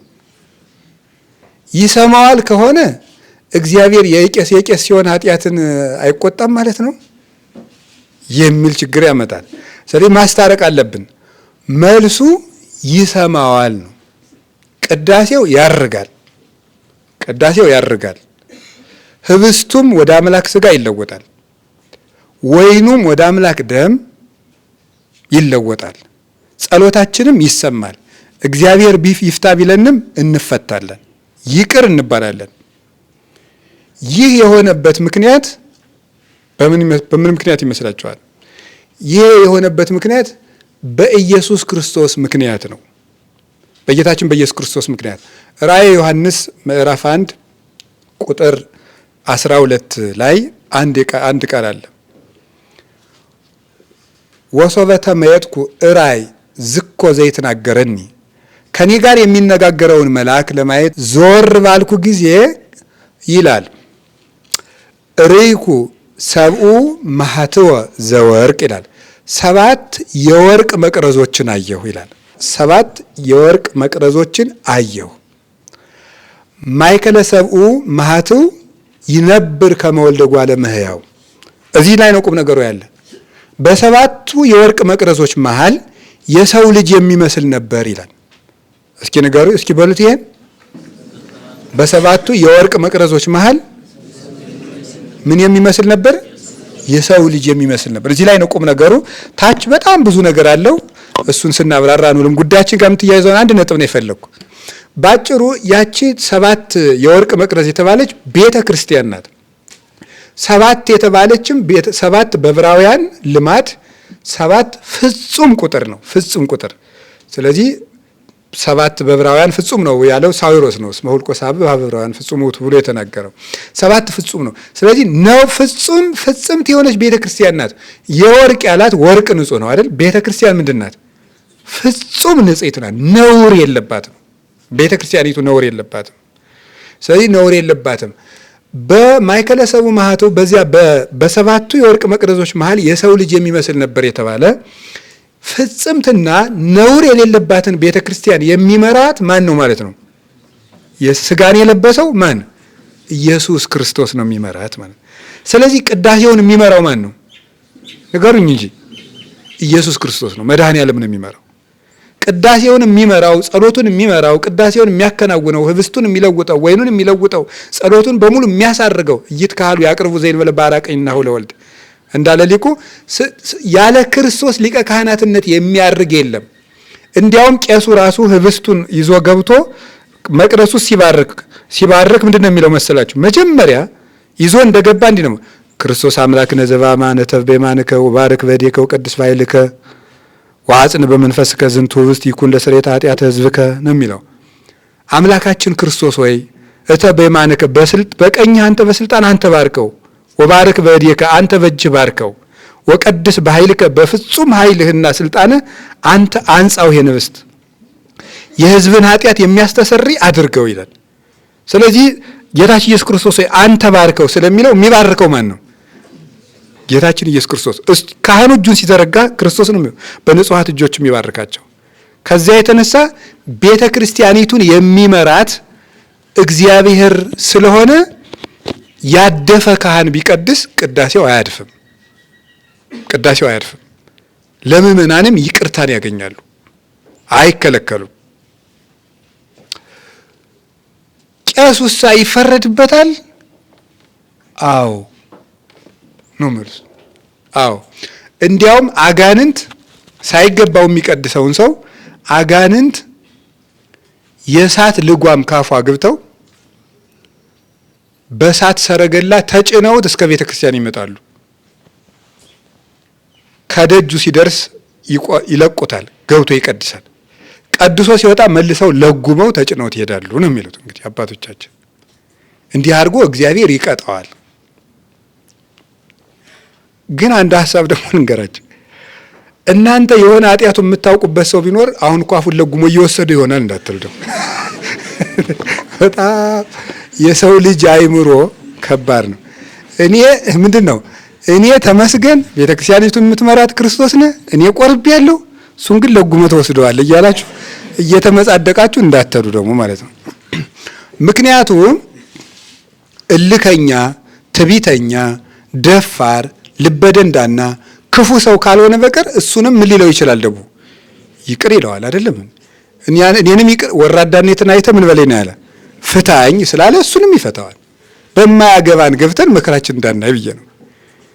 አሁን ይህንን ጥያቄ ራሱ ያመጣሁት እንዴት ቄስ ገሌ ይቀድሳል፣ እንዴት አባ ገሌ እየቀደሰ እንዴት እግዚአብሔር ጸሎታችን ሊሰማን ይችላል ብላችሁ እንዳትረበሹ ነው። በእኛ ክፋት በእኛ ነውር ተረብሻችሁ አምልኮቹ እንዳይጎልባችሁ ነው እንጂ እኔ ነገርኳችሁ። አይ ቄስ ገሌን እኮ ሳይለጉሙ አይቀርም እንዳትሉ። ለዚህ ታሪክ የሚሆን አንድ ታሪክ አለ። ሁልጊዜ ሰው ኃጢአት ተስቦ በሽታ አይደለም፣ በቅዳሴው በኩል አይተላለፍብንም። ኃጢአተኛው ቄስ ስላቆረበን በሱ እጅ አድርጎ ኃጢአቱ በእኛ አይመጣም። እዚያው እሱ ተሸክሞት ነው የሚቀረው እንጂ ኃጢአት ወደኛ አይተላለፍም። ይሄንን ቅዱስ ጳውሎስ ገላትያ ምዕራፍ 6 ቁጥር 5 ላይ ወኩሉ ጾሮ ይጸውር፣ ሰው የየራሱን ሸክም ምን ይላል ነው ያለው? ይሸከማል። ስለዚህ ያ ስለሆነ ምንድነው የሚያደርገው መሰላችሁ? አንድ ቄስ ነበረ እና ንስሐ ልጁ አለ። ንስሐ ልጅየው የንስሐ አባቱን መሬት ተጠምኖ ማረስም ይባላል በገጠሩ። አይገባም ለከተማ ሰው የኩል ማረስ ማለት ነው። ሰውየው መሬት አለው፣ ያኛው ደግሞ ምን ይችላል? ጉልበቱን እንደ ዘንድሮ ማዳበሪያውን እንደ ድሮ ደግሞ በቃ አረሙን ምኑን ይችልና እኩል ይካፈላሉ። ስለዚህ ንስሐ አባትየው መሬት አለውና ለንስሐ ልጁ አርሶ እንዲያካፍለው ሰጠው። ሎሌው በሚያርስበት ጊዜ ከንስሐ አባትየው እርሻ ወርቅ በድስት ሞልቶ አገኘ። ወርቅ በድስት አረ ወርቅ አገኘው ብሎ ያ ሰራተኛው ለባለጸጋው ይነግረዋል፣ ወይም ለንስሐ ልጁ አይ እኛ መሬቱን ነው እንጂ ወርቅ አላከራየንም፣ ወርቅ የባለ ርስት ነው፣ እህሉን ነው የምንካፈል፣ ወርቁን ወስደ ለንስሐ አባታችን ስጠው አለው። ግን ደግሞ እንዳይጣላህ ነግሬዋለሁ አትበለው አለው። አመሉን ያውቅበታል ማለት ነው የንስሐ አባቱ። እሺ ብሎ ሂዶ ወርቁን ሰጠው። ወርቅ አግኝቼ አለው። በል ወደ ማታ መጣለው እንቆፍረዋለን እዚያው ቆየኝ አለው። እሱ ግን ምን ሲያደርግ ቆየ? ጦሩን ሲስል ቆየ። ጦሩን ሲስል ቆየና ሂዶ እንግዲህ ምንድነው ወርቁን መውሰድ እኮ ይችላል፣ ከሶ ቢካፈለኝስ ብሎ እኮ ነው። ከዚያ በኋላ እንደደረሰ የንስሐ ልጁን ሰራተኛ በጦር ብሎ ገደለው። ሲገለው ደሙ ተፈንጥቆ ምኑ ላይ ያረፈ መሰላችሁ? ወርቁ ላይ ሲያርፍ ወርቅ የነበረው ብረት ሆነ፣ የግፍ ደም ስላረፈበት ማለት ነው። ከዚያ በኋላ ቀርቶበት መሽቶ ያ የንስሐ ልጅ ሰራተኛ የቀረ ብሎ ሎሌውን ሊፈልግ ሲሄድ አጣው። መጨረሻ ላይ ቤት የደም ምልክት አገኘ። ኋላ ልጣለው ንስሐ አባቴ ልግደለው ብሎ አሰበና አይ እኔ ምን ጨነቀኝ። ያኛውም ብፁዓን አግብርት የሚለውን ዋጋ አግኝቷል ማለት በብፁዓን አገልግል ቅዱስ ጳውሎስ ኤፌሶን 6 ላይ አግብርትኒ ተቀኔው ላጋይስቲክሙ ብሎ ባሮችም ለጌቶቻችሁ በሚገባ ተገዙ ብሎ ነበርና የማገልገሉን ዋጋ አግኝቷል። ሰውየው ጋርም እኔ ምን አለኝ ብቻ ቤተክርስቲያን አልሄድም እንጂ አልቆርብም ብሎ ቁጭ አለ ቤት። የንስሐ ልጅየው ቅን ስለነበረ መልአከ እግዚአብሔር ወደ ቤተክርስቲያን ውጣ የምታየው ነገር አለ አለው። ኋላ ቢሄድ የንስሐ አባትየው ሊቀድስ ሲመጣ አጋንንት የእሳት ልጓም አግብተውበት እንደ በእሳት ሰረገላ ተጭነውት ይዘውት ሲመጡ አየ። አሃ እሱስ ለካ እንዲህ ዋጋውን እየተከፈለው ነው ብሎ እግዚአብሔር ካህናትን ካልቀጣ ኃጢአት ችግር የለውም ማለት ነው ብሎ እንዳይሰናከል ማለት ነው አሳየው። የሱ ቀረ ማለት ነው። ለሱ ደግሞ ምን አለው? ራእይ አሳየው። ታቹ ገበታው ወይም ምንጩ የወርቅ ከላይ ደግሞ ገደሉ የወርቅ የሆነ ምንጭ ውስጥ ውሃ እየፈለቀ ማንካው ደግሞ የወርቅ ሆኖ እጁ በጣም የቆሰለ ሰው ውሃ እየቀዳ ጠጣ ሲለው እኔ አልጠጣም ሲል ኋላ የላይኛው ወርቅ የታችኛው ወርቅ ውሃው ንጹህ ማንካው የወርቅ ከቆሰለው እጅ ምን አለ አለው። ነው ብሎ እሱ ምን አድርጎ መሰደብ መሰላችሁ? ይሄማ ቤተክርስቲያን ንጽሕት ናት፣ ስጋው ደግሞ ንጹህ ነው፣ ከሰውየው ኃጢአት ምን አለ ዝም ብለህ አትቀበልም ሲለኝ ነው ብሎ ስጋው ደግሞ ተቀበለ ብለው አባቶቻችን በዜና አበው ጽፈውልናል። ስለዚህ እግዚአብሔር ባወቀ መጨረሻ ላይ ግን የምነግራችሁ የተድጎ ለካህን ዘይጸልይ የሚጸልይልህን ካህን ምን አትበለው ነው ያለው። አትተወው ማለት አንደኛ ከቤተ ክርስቲያንን ጥለህ አትውጣ፣ ሁለተኛ ደግሞ በጸሎት አስበው፣ እግዚአብሔር በመስዋዕቱ እንዳይቀስፈው፣ ቃለ እግዚአብሔር በማጉደሉ ፍታቴ ማርያም ይባላል አታውቁትም እናንተ አሁንም አልፈታውም። እሱን በማጓደሉ ቡራኬ በማጓደሉ ቀለም በማንጠቡ ሳይገባው በመቀደሱ እንዳይቀስፈው ጸልይለት ሲል ነውና ከኔ እንደውም የሌሎችንስ አላውቅም የራሴን ኃጢአት ነው የማውቅ። ከራሴ ጀምሮ እግዚአብሔር ይቅር እንዲለን ሳይገባን በምናገለግለው አገልግሎት እንዳይቀስፈን በጸሎታቸው አስቡን። ወስብሐት ለእግዚአብሔር።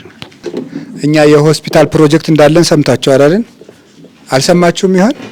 እና እሱ ፕሮጀክታችን የመሬት ሂደት ስላለው ከተቋም ከሚመለከታቸው ተቋማት ጋር ያላለቀ ነገር ስላለው የገቢ ማሰባሰቢያውንም ሞቅ አድርገን አላስኬድነውም እና ሰዎችም በዱሮ ኢንፎርሜሽን እየሰጡ ያሉ ናቸውና ተጠራቅመው ተጽፈው እስካሁን የሰጡት በዚህ በጥርም እኔም እዚህ ስላልነበርኩኝ አሁን እስካሁን የሰጡት በጥር ወርና አሁን ይህንንም ጨምረ የካቲትንም የሰጡት ሰዎች እዚህ ተመዝግበዋል። እነሱም በጸሎት እናነሳለን ማለት ነው። አሁን 3 ሰላም ለኪ እንደግምና ከዚያ ተነስተን ቁመን ሰላም ለኪ እንደግማለን። ሰላም ለኪ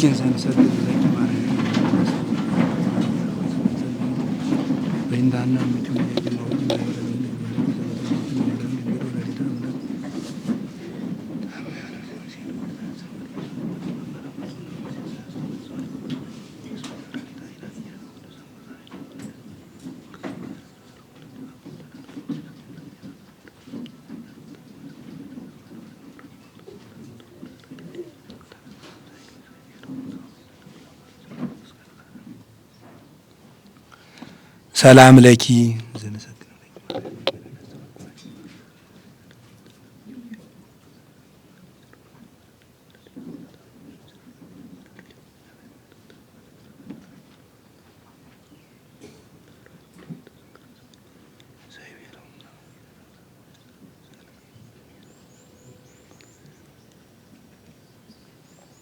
ሰላም ለኪ ዘንሰግን ለኪ ማርያም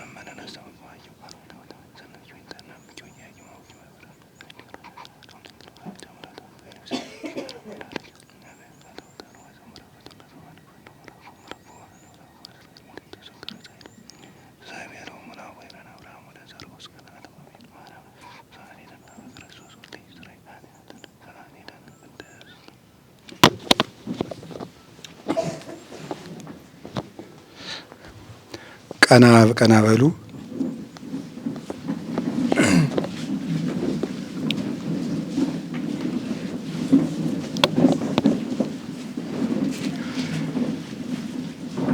እሺ ለአብርሃም ለይስሐቅ ለያዕቆብ ለአበው ለቅዱሳን የተለመነ እግዚአብሔር ፈጣሪያችን ለእኛ የሚለመነን ለአባ ሕርያቆስ ለቅዱስ ኤፍሬም ለቅዱስ ያሬድ ለአባ ጊዮርጊስ ለአባ ጽጌ ድንግል ለቅዱሳን አባቶቻችን የተለመነች እመቤታችን ቅድስት ድንግል ማርያም በረድኤት አትለየን። ወድቀን እንደለመናት እግዚአብሔር ኃይለ አጋንንትን ከእግራችን በታች በእናቱ ጸሎት ይጣልልን። የቸርነቱን ስራ ይስራልን። የታመሙትን ይፈውስልን። የተጨነቁትን ያረጋጋልን። የተራቡትን ይመግብልን። የታሰሩትን ያስፈታልን። ለሀገር ሰላም ይላክልን። ገዳማችን ቤተ ጉባኤያችንን ቅዱስ ቤተ ክርስቲያናችንን በምህረቱ ጠብቆ ያቆይልን።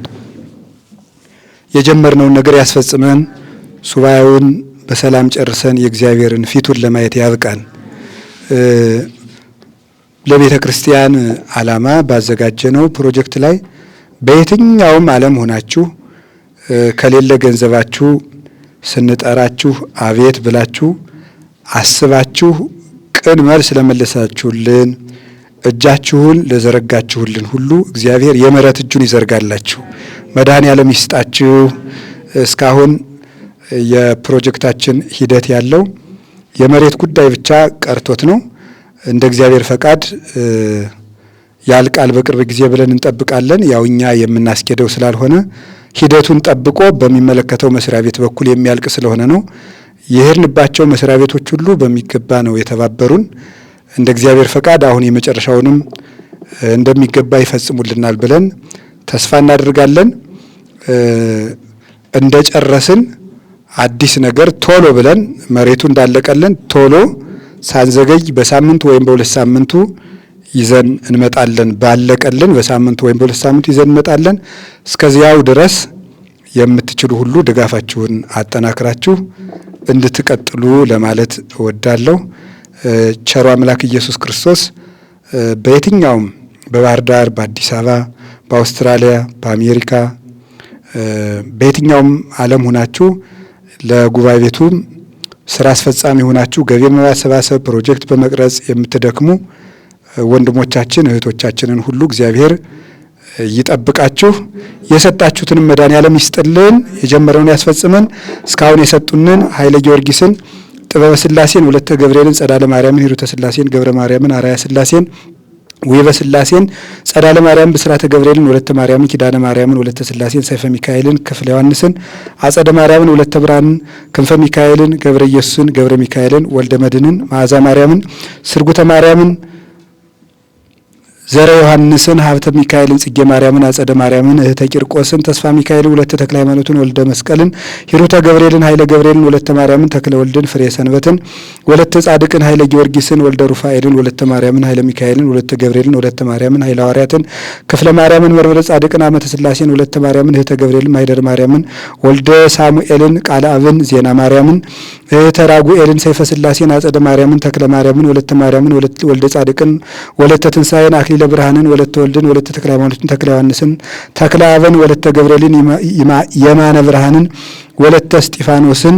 ቃለ አብን፣ ብርሃነ ገብርኤልን አመተ ሥላሴን እሴተ ገብርኤልን ወለተ ገብርኤልን ወለተ ሚካኤልን ገብረ እግዚአብሔርን ወለተ ወልድን ወለተ ኢየሱስን ገብረ ጻድቅን እህተ ማርያምን ተክለ ማርቆስን ወለተ ሥላሴን ወለተ መድንን ወለተ መስቀልን ወልደ አረጋዊን ክንፈ ሚካኤልን ተስፋ ማርያምን አጸደ ማርያምን ገብረ ማርያምን ገብረ እግዚአብሔርን ወለተ ማርያምን ፍቅረ ማርያምን እህተ ኢየሱስን ቀጸላ ማርያምን ጽጌ ማርያምን አጸደ ማርያምን ብርሃነ ሥላሴን ወለተ ማርያምን ወለተ ሊባኖስን ብርሃነ መስቀልን ጸዳለ ማርያምን አስካለ ማርያምን ወለተ ኪዳንን ወለተ ወልድን ወለተ ገብርኤልን አጸደ ማርያምን አኪለ ማርያምን ወለተ ገብርኤልን ሂሩተ ማርያምን ምስጢረ ሥላሴን አምደ ብርሃንን ተክለ ብርሃንን ገብረ ዮሐንስን ወለተ አማኑኤልን ወለተ ሥላሴን ውህበ ሥላሴን ወለተ ትንሣኤን ወለተ ሩፋኤልን ኃይለ ሚካኤልን ወልደ ሥላሴን ኃይለ ማርያምን አመተ ሥላሴን ሀብተ ሚካኤልን ብርሃነ ሥላሴን ወለተ ሕይወትን ወለተ ሚካኤልን ወልደ ትንሣኤን ገብረ ኢየሱስን ሀብተ ማርያምን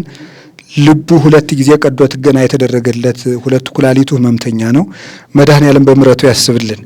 ወለተ ወልድን እህተ ማርያምን ወለተ ኪዳንን ወልደ ሩፋኤልን ወለተ ሰንበትን ወለተ ጽጌ ወይንን ሰይፈ ገብርኤልን አጸደ ማርያምን ክንፈ ገብርኤልን አጸደ ማርያምን ገብረ ሕይወትን ወልደ ገብርኤልን ያ ስም ህመምተኛ ነው፣ እግዚአብሔር ይፈውስልን። ወለተ መድንን ገብረ መድንን ወለተ ጻድቅን ወለተ ሚካኤልን ወለተ ሰማይትን ገብረ ሥላሴን ወለተ ሥላሴን አጸደ ማርያምን ገብረ መስቀልን ገብረ ጊዮርጊስን ወልደ ሰንበትን አመተ ኢየሱስን ገብረ ዮሐንስን ገብረ ኢየሱስን ገብረ መስቀልን ወለተ ሕይወትን ወለተ ማርያምን ወልደ ቂርቆስን ወለተ ኪዳን ተክለ ጻድቅን ወለተ ጊዮርጊስን ጭንቅ ውስጥ ነኝ ብላለች። መድኃኔዓለም ከጭንቅ ያውጣሽ። ቀጸላ ማርያምን ወለተ ተክለ ሃይማኖትን ወለተ ሰንበትን ወልደ ገብርኤልን ኃይለ ገብርኤልን ገብረ ሥላሴን ስርጉተ ማርያምን ተክለ መድንን ኃይለ ጊዮርጊስን ኃይለ ሩፋኤልን እህተ ማርያምን ጽጌ ማርያምን ክንፈ ገብርኤልን ቤዛንህን ቀጸላ ጊዮርጊስን ተክለ ወልድን ወለተ ዮሐንስን መንበረ ማርያም ብርሃነ ገብርኤልን ወለተ ማርያምን ኃይለ ጊዮርጊስን ነፍሲማር ገብረ ሥላሴን ገብረ መድንን ኃይለ አርሴማን ተክለ ወልድን ፍቅረ ማርያምን ወለተ ኢየሱስን ምረተ ሥላሴን በሕክምና መፍትሄ አጥቻለሁ ብለዋል። መድኃኔዓለም ይፈውስልን። ተስፋ ሚካኤልን ኃይለ ኢየሱስን ፍቅርተ ኪዳንን ገብረ መድንን እህተ ማርያምን ወለተ መድንን እህተ ማርያምን ኃይለ ሚካኤልን ወለተ ማርያምን መቅደሰ ማርያምን እህተ ገብርኤልን ኃይለ ጊዮርጊስን ከሱስ ውጦኛል እባካችሁ ጸልዩ ብለዋል። መድኃኔዓለም ያውጣልን።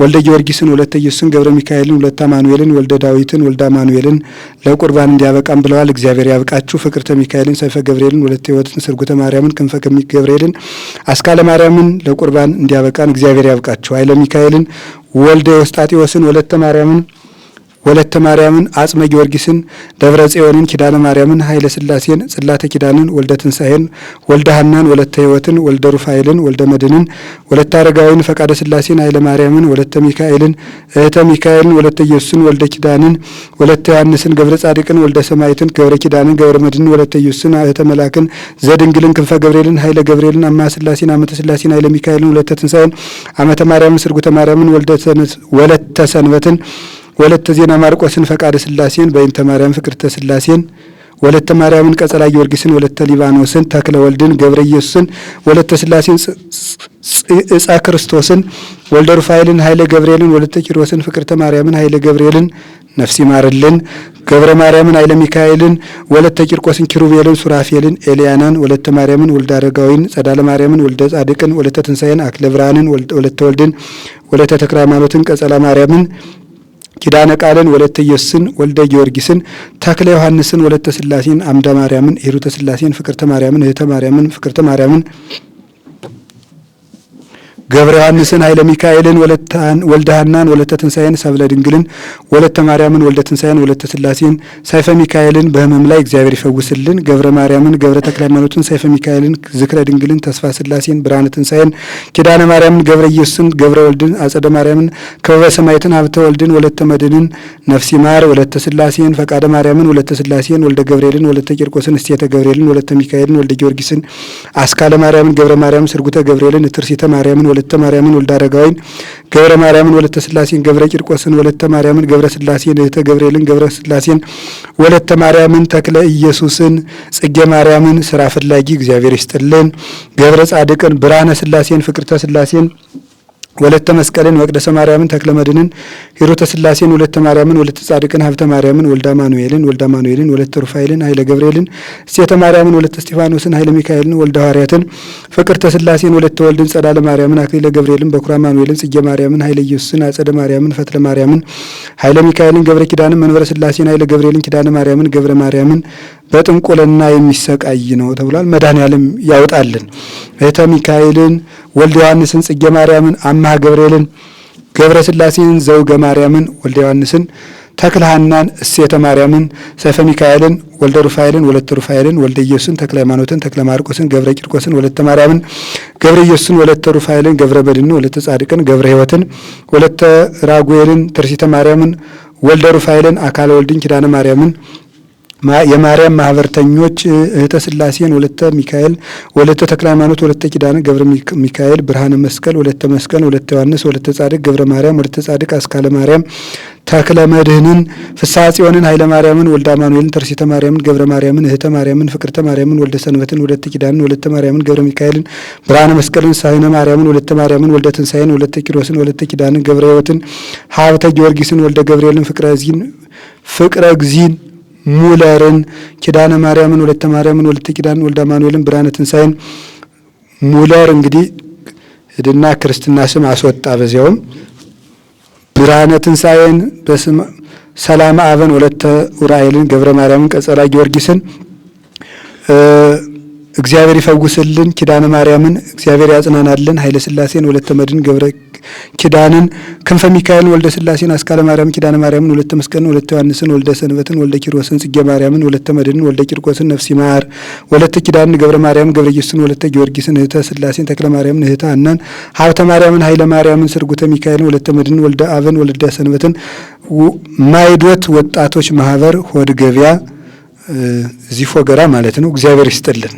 ኃይለ ሚካኤልን ወልደ ዮሐንስን ወልደ ማርያምን ወለተ ዮሐንስን ሀብተ ማርያምን ወልደ ኢየሱስን ተክለ ሐናን አመተ ኢየሱስን ወለተ ስላሴን ወልደ ጻድቅን ገብረ መድንን ስርጉተ ማርያምን ወለተ ኢየሱስን ተክለ ሚካኤልን መክበ ሰማይትን ወለተ ኪዳንን ተክለ ወልድን አስካለ ማርያምን ገብረ ስላሴን ስለ ማርያምን ገብረ ኢየሱስን ተክለ ጻድቅን ወለተ ተክለ ሃይማኖትን ፍቅረ ኢየሱስን ጥበበ ስላሴን ብርሃነ ስላሴን ገብረ ማርያምን ፍቅርተ ማርያምን ገብረ ስላሴን አጸደ ማርያምን ወልደ ትንሳኤ ወለተ ኢየሱስ ወለተ ስላሴን ተክለ ማርያምን አጸደ ማርያምን ሰይፈ ሚካኤልን ለቅዱስ ቁርባን ያብቃችሁ። ወለተ ሕይወት ገብረ ጻድቅ ክንፈ ሚካኤልን ወለተ ኢየሱስን ገብረ ስላሴን እህተ ጊዮርጊስን እህተ ማርያምን ገብረ ማርያምን ኃይለ ገብርኤልን ሕይወተ ድንግልን እሴተ ማርያምን ወልደ ዮሐንስን ትርሲተ ወልድን ፍቅረ ዮሐንስን ጽጌ ማርያምን እህተ ማርያምን ወለተ መስቀልን ፍቅረ ማርያምን ገብረ ጻድቅን ወለተ ስላሴን ገብረ ስላሴን ኃይለ ጊዮርጊስን ገብረ ማርያምን ገብረ ሐናን ኃይለ ኢየሱስን እህተ ማርያምን ወልደ ጊዮርጊስ ጸዳለ ማርያም ፍቅርተ ማርያም ተክለ ጻድቅ ወልደ ትንሳኤ ብርሃነ ትንሳኤ አመተ ማርያም ጸዳለ ጊዮርጊስ እህተ ገብርኤል ዘመንፈስ ቅዱስን ቸሮ አምላክ ኢየሱስ ክርስቶስ በሰማይ መንግስቱ ያስብልን። እግዚአብሔር ይስጥልን። አመቱን ሙሉ የሰጣችሁን ሁሉ እግዚአብሔር ይስጥ። ይሄ ፕሮጀክት የርዕሰ ገዳማት ወአድባራት ጣና ቅዱስ ቂርቆስ የአባቶችና የእናቶች ገዳም የአራቱ ጉባኤያተ መጻሕፍት የመጽሐፍ ትርጓሜ ቤቱ ፕሮጀክት ነው። ለደቀ መዛሙርትና ለቤተ ክርስቲያን ዓላማ ተብሎ የተቋቋመ ፕሮጀክት ነው። የገዳሙ 300 ያህል መናንያን ያሉት ገዳም ነው። ራሱን ችሎ የመናንያን የገዳሙ ወደ 30 የሚሆኑ ፕሮጀክቶች አሉ። እነሱን ፕሮጀክቶች እግዚአብሔር እንደፈቀደ ዝግጅታችን አጠናቀን ለብቻ ራሳቸውን የምናስተዋውቃችሁ ይሆናል። ገዳሙም ሁልጊዜም እንደምናገረው እኔም አስቀድመን ተናግረናል። የዛሬ 2 ዓመት አካባቢ ወንድማችን ወልደ ገብርኤል በኮሜዲያን እሸቱ ሚዲያ ገዳሙ ምንም እንደሌለው ተናግረን ነበርና የገዳሙ መናንያን መሬት የለውም፣ ገዳሙ ከተማም ህንጻ የለውም፣ ምንም የለውም። አሁንም ቢሆን ባዶ ነው። አካውንቱም ባዶ ነው። አካውንቱን ወደፊት እናስታውቃቸዋለን። ገዳሙ ለራሱን ችሎ የቀረጸው ፕሮጀክት አለ። ይሄ የመጽሐፍ ትርጓሜ ቤቱ የትምህርት ቤቱ ፕሮጀክት ነውና ለገዳሙ መናንያንም አሁንም የሚያኖራቸውን ለወደፊቱም ፕሮጀክት ማስፈጸሚያ የሚሆን ሁላችሁም እንድታግዙ የገዳሙን አካውንት ለብቻ እናስተዋውቃችኋለን። እስካሁን ያስተላለፍነው የትምህርት ቤቱ ነው ማለት ነው። ይሄንን አስባችሁ ሁላችሁም እንድትረዱ። ለገዳሙ አሁን እውነት ለመናገር ችግር ውስጥ ነው። አዝመራም የለም፣ ምንም የለም። እንደ እግዚአብሔር ፈቃድ በእጅ ስራ እና በትንንሽ ነገሮች ነው የሚተዳደረው ገዳሙና ይሄን አስባችሁ እንድትረዱ አካውንቱን የገዳሙንም አካውንት እናስተዋውቃችኋለን ለማለት ነው። ለሰጣችሁ መድኃኔዓለም ይስጥልን፣ ለምታስቡ እግዚአብሔር ያስብልን። ይህንን ነገር ደግሞ ጨርሰን እግዚአብሔር የሚደሰትበት ቤተ ክርስቲያን የምትጠበቅበት ጉባኤ ቤቱ የሚሰፋበት ፕሮጀክት እንዲሆን የመድኃኔዓለም ኢየሱስ ክርስቶስ ቸርነቱና ጸጋው ክብሩ ከኛ ጋር ይሁን። ለሀገር ሰላም ይላክልን። አባታችን ሆይ በሰማያት የምትኖር ስምህ ይቀደስ፣ መንግስት ትምጣ፣ ፈቃድ በሰማይ እንደሆነች እንዲሁም በምድር ትሁን። የዕለት እንጀራችን ስጠን ዛሬ፣ በደላችንን ይቅር በለን እኛም የበደሉንን ይቅር እንል ዘንድ፣ አቤት ወደ ፈተና አታግባን ከክፉ ሁሉ አድነን እንጂ መንግስት ያንተ ናትና ኃይል፣ ክብር፣ ምስጋና ለዘላለሙ አሜን። እመቤታችን ቅድስት ድንግል ማርያም ሆይ በመልአኩ በቅዱስ ገብርኤል ሰላምታ ሰላም እንልሻለን። በሐሳብሽ ድንግል ነሽ፣ በሥጋሽም ድንግል ነሽ። የአሸናፊ እግዚአብሔር እናት ሆይ ሰላምታ ላንቺ ይገባሻል። ከሴቶች ሁሉ ተለይተሽ አንቺ የተባረክሽ ነሽ፣ የማኅፀንሽ ፍሬ ቡሩክ ነው። ጸጋን የተመላሽ ቅድስት ሆይ ደስ ይበልሽ፣ ልዑል እግዚአብሔር ካንቺ ጋር ነውና ከተወደደው ልጅሽ ከጌታችን ከመድኃኒታችን ከኢየሱስ ክርስቶስ ዘንድ ይቅርታና ምሕረትን ለምኝልን ኃጢአታችንን ሁሉ ያስተሰርይልን ዘንድ ለዘላለሙ አሜን። ጌታችን አምላካችን መድኃኒታችን ኢየሱስ ክርስቶስ የካህናት አለቃ ይቅር ባይ ለአባቶቻችን ለሐዋርያት ሥልጣነ ክህነትን የሰጠ በከበረ ደሙ የዓለሙን ኃጢአት ይቅር ያለ በማወቅ ባለማወቅ ከልጅነት እስከ እውቀት የሰራችሁትን ኃጢአት ይቅር ይበላችሁ። አባቶች ካህናት፣ ወንድሞች ዲያቆናት፣ አባቶች እናቶች፣ ወንድሞች እህቶች፣ ሕፃናት ሁላችሁም ከኃጢአት ማሰሪያ የተፈታችሁ ንጹሐን ሁኑ። እኔንም እናንተንም ለመንግሥተ ሰማያት የበቃ እንዲያደርገን እግዚኦ መሐረነ ክርስቶስ እንበል።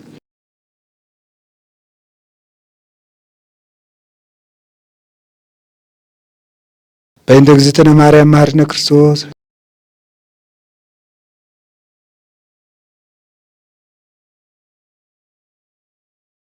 አቤቱ ጌታ አምላኬ ንጉሴ ኢየሱስ ክርስቶስ ሆይ የኔንም የወገኖችህንም ኃጢአት ይቅር በል። እግዚአብሔር ይፍታ የማይሰራ ኃጢአት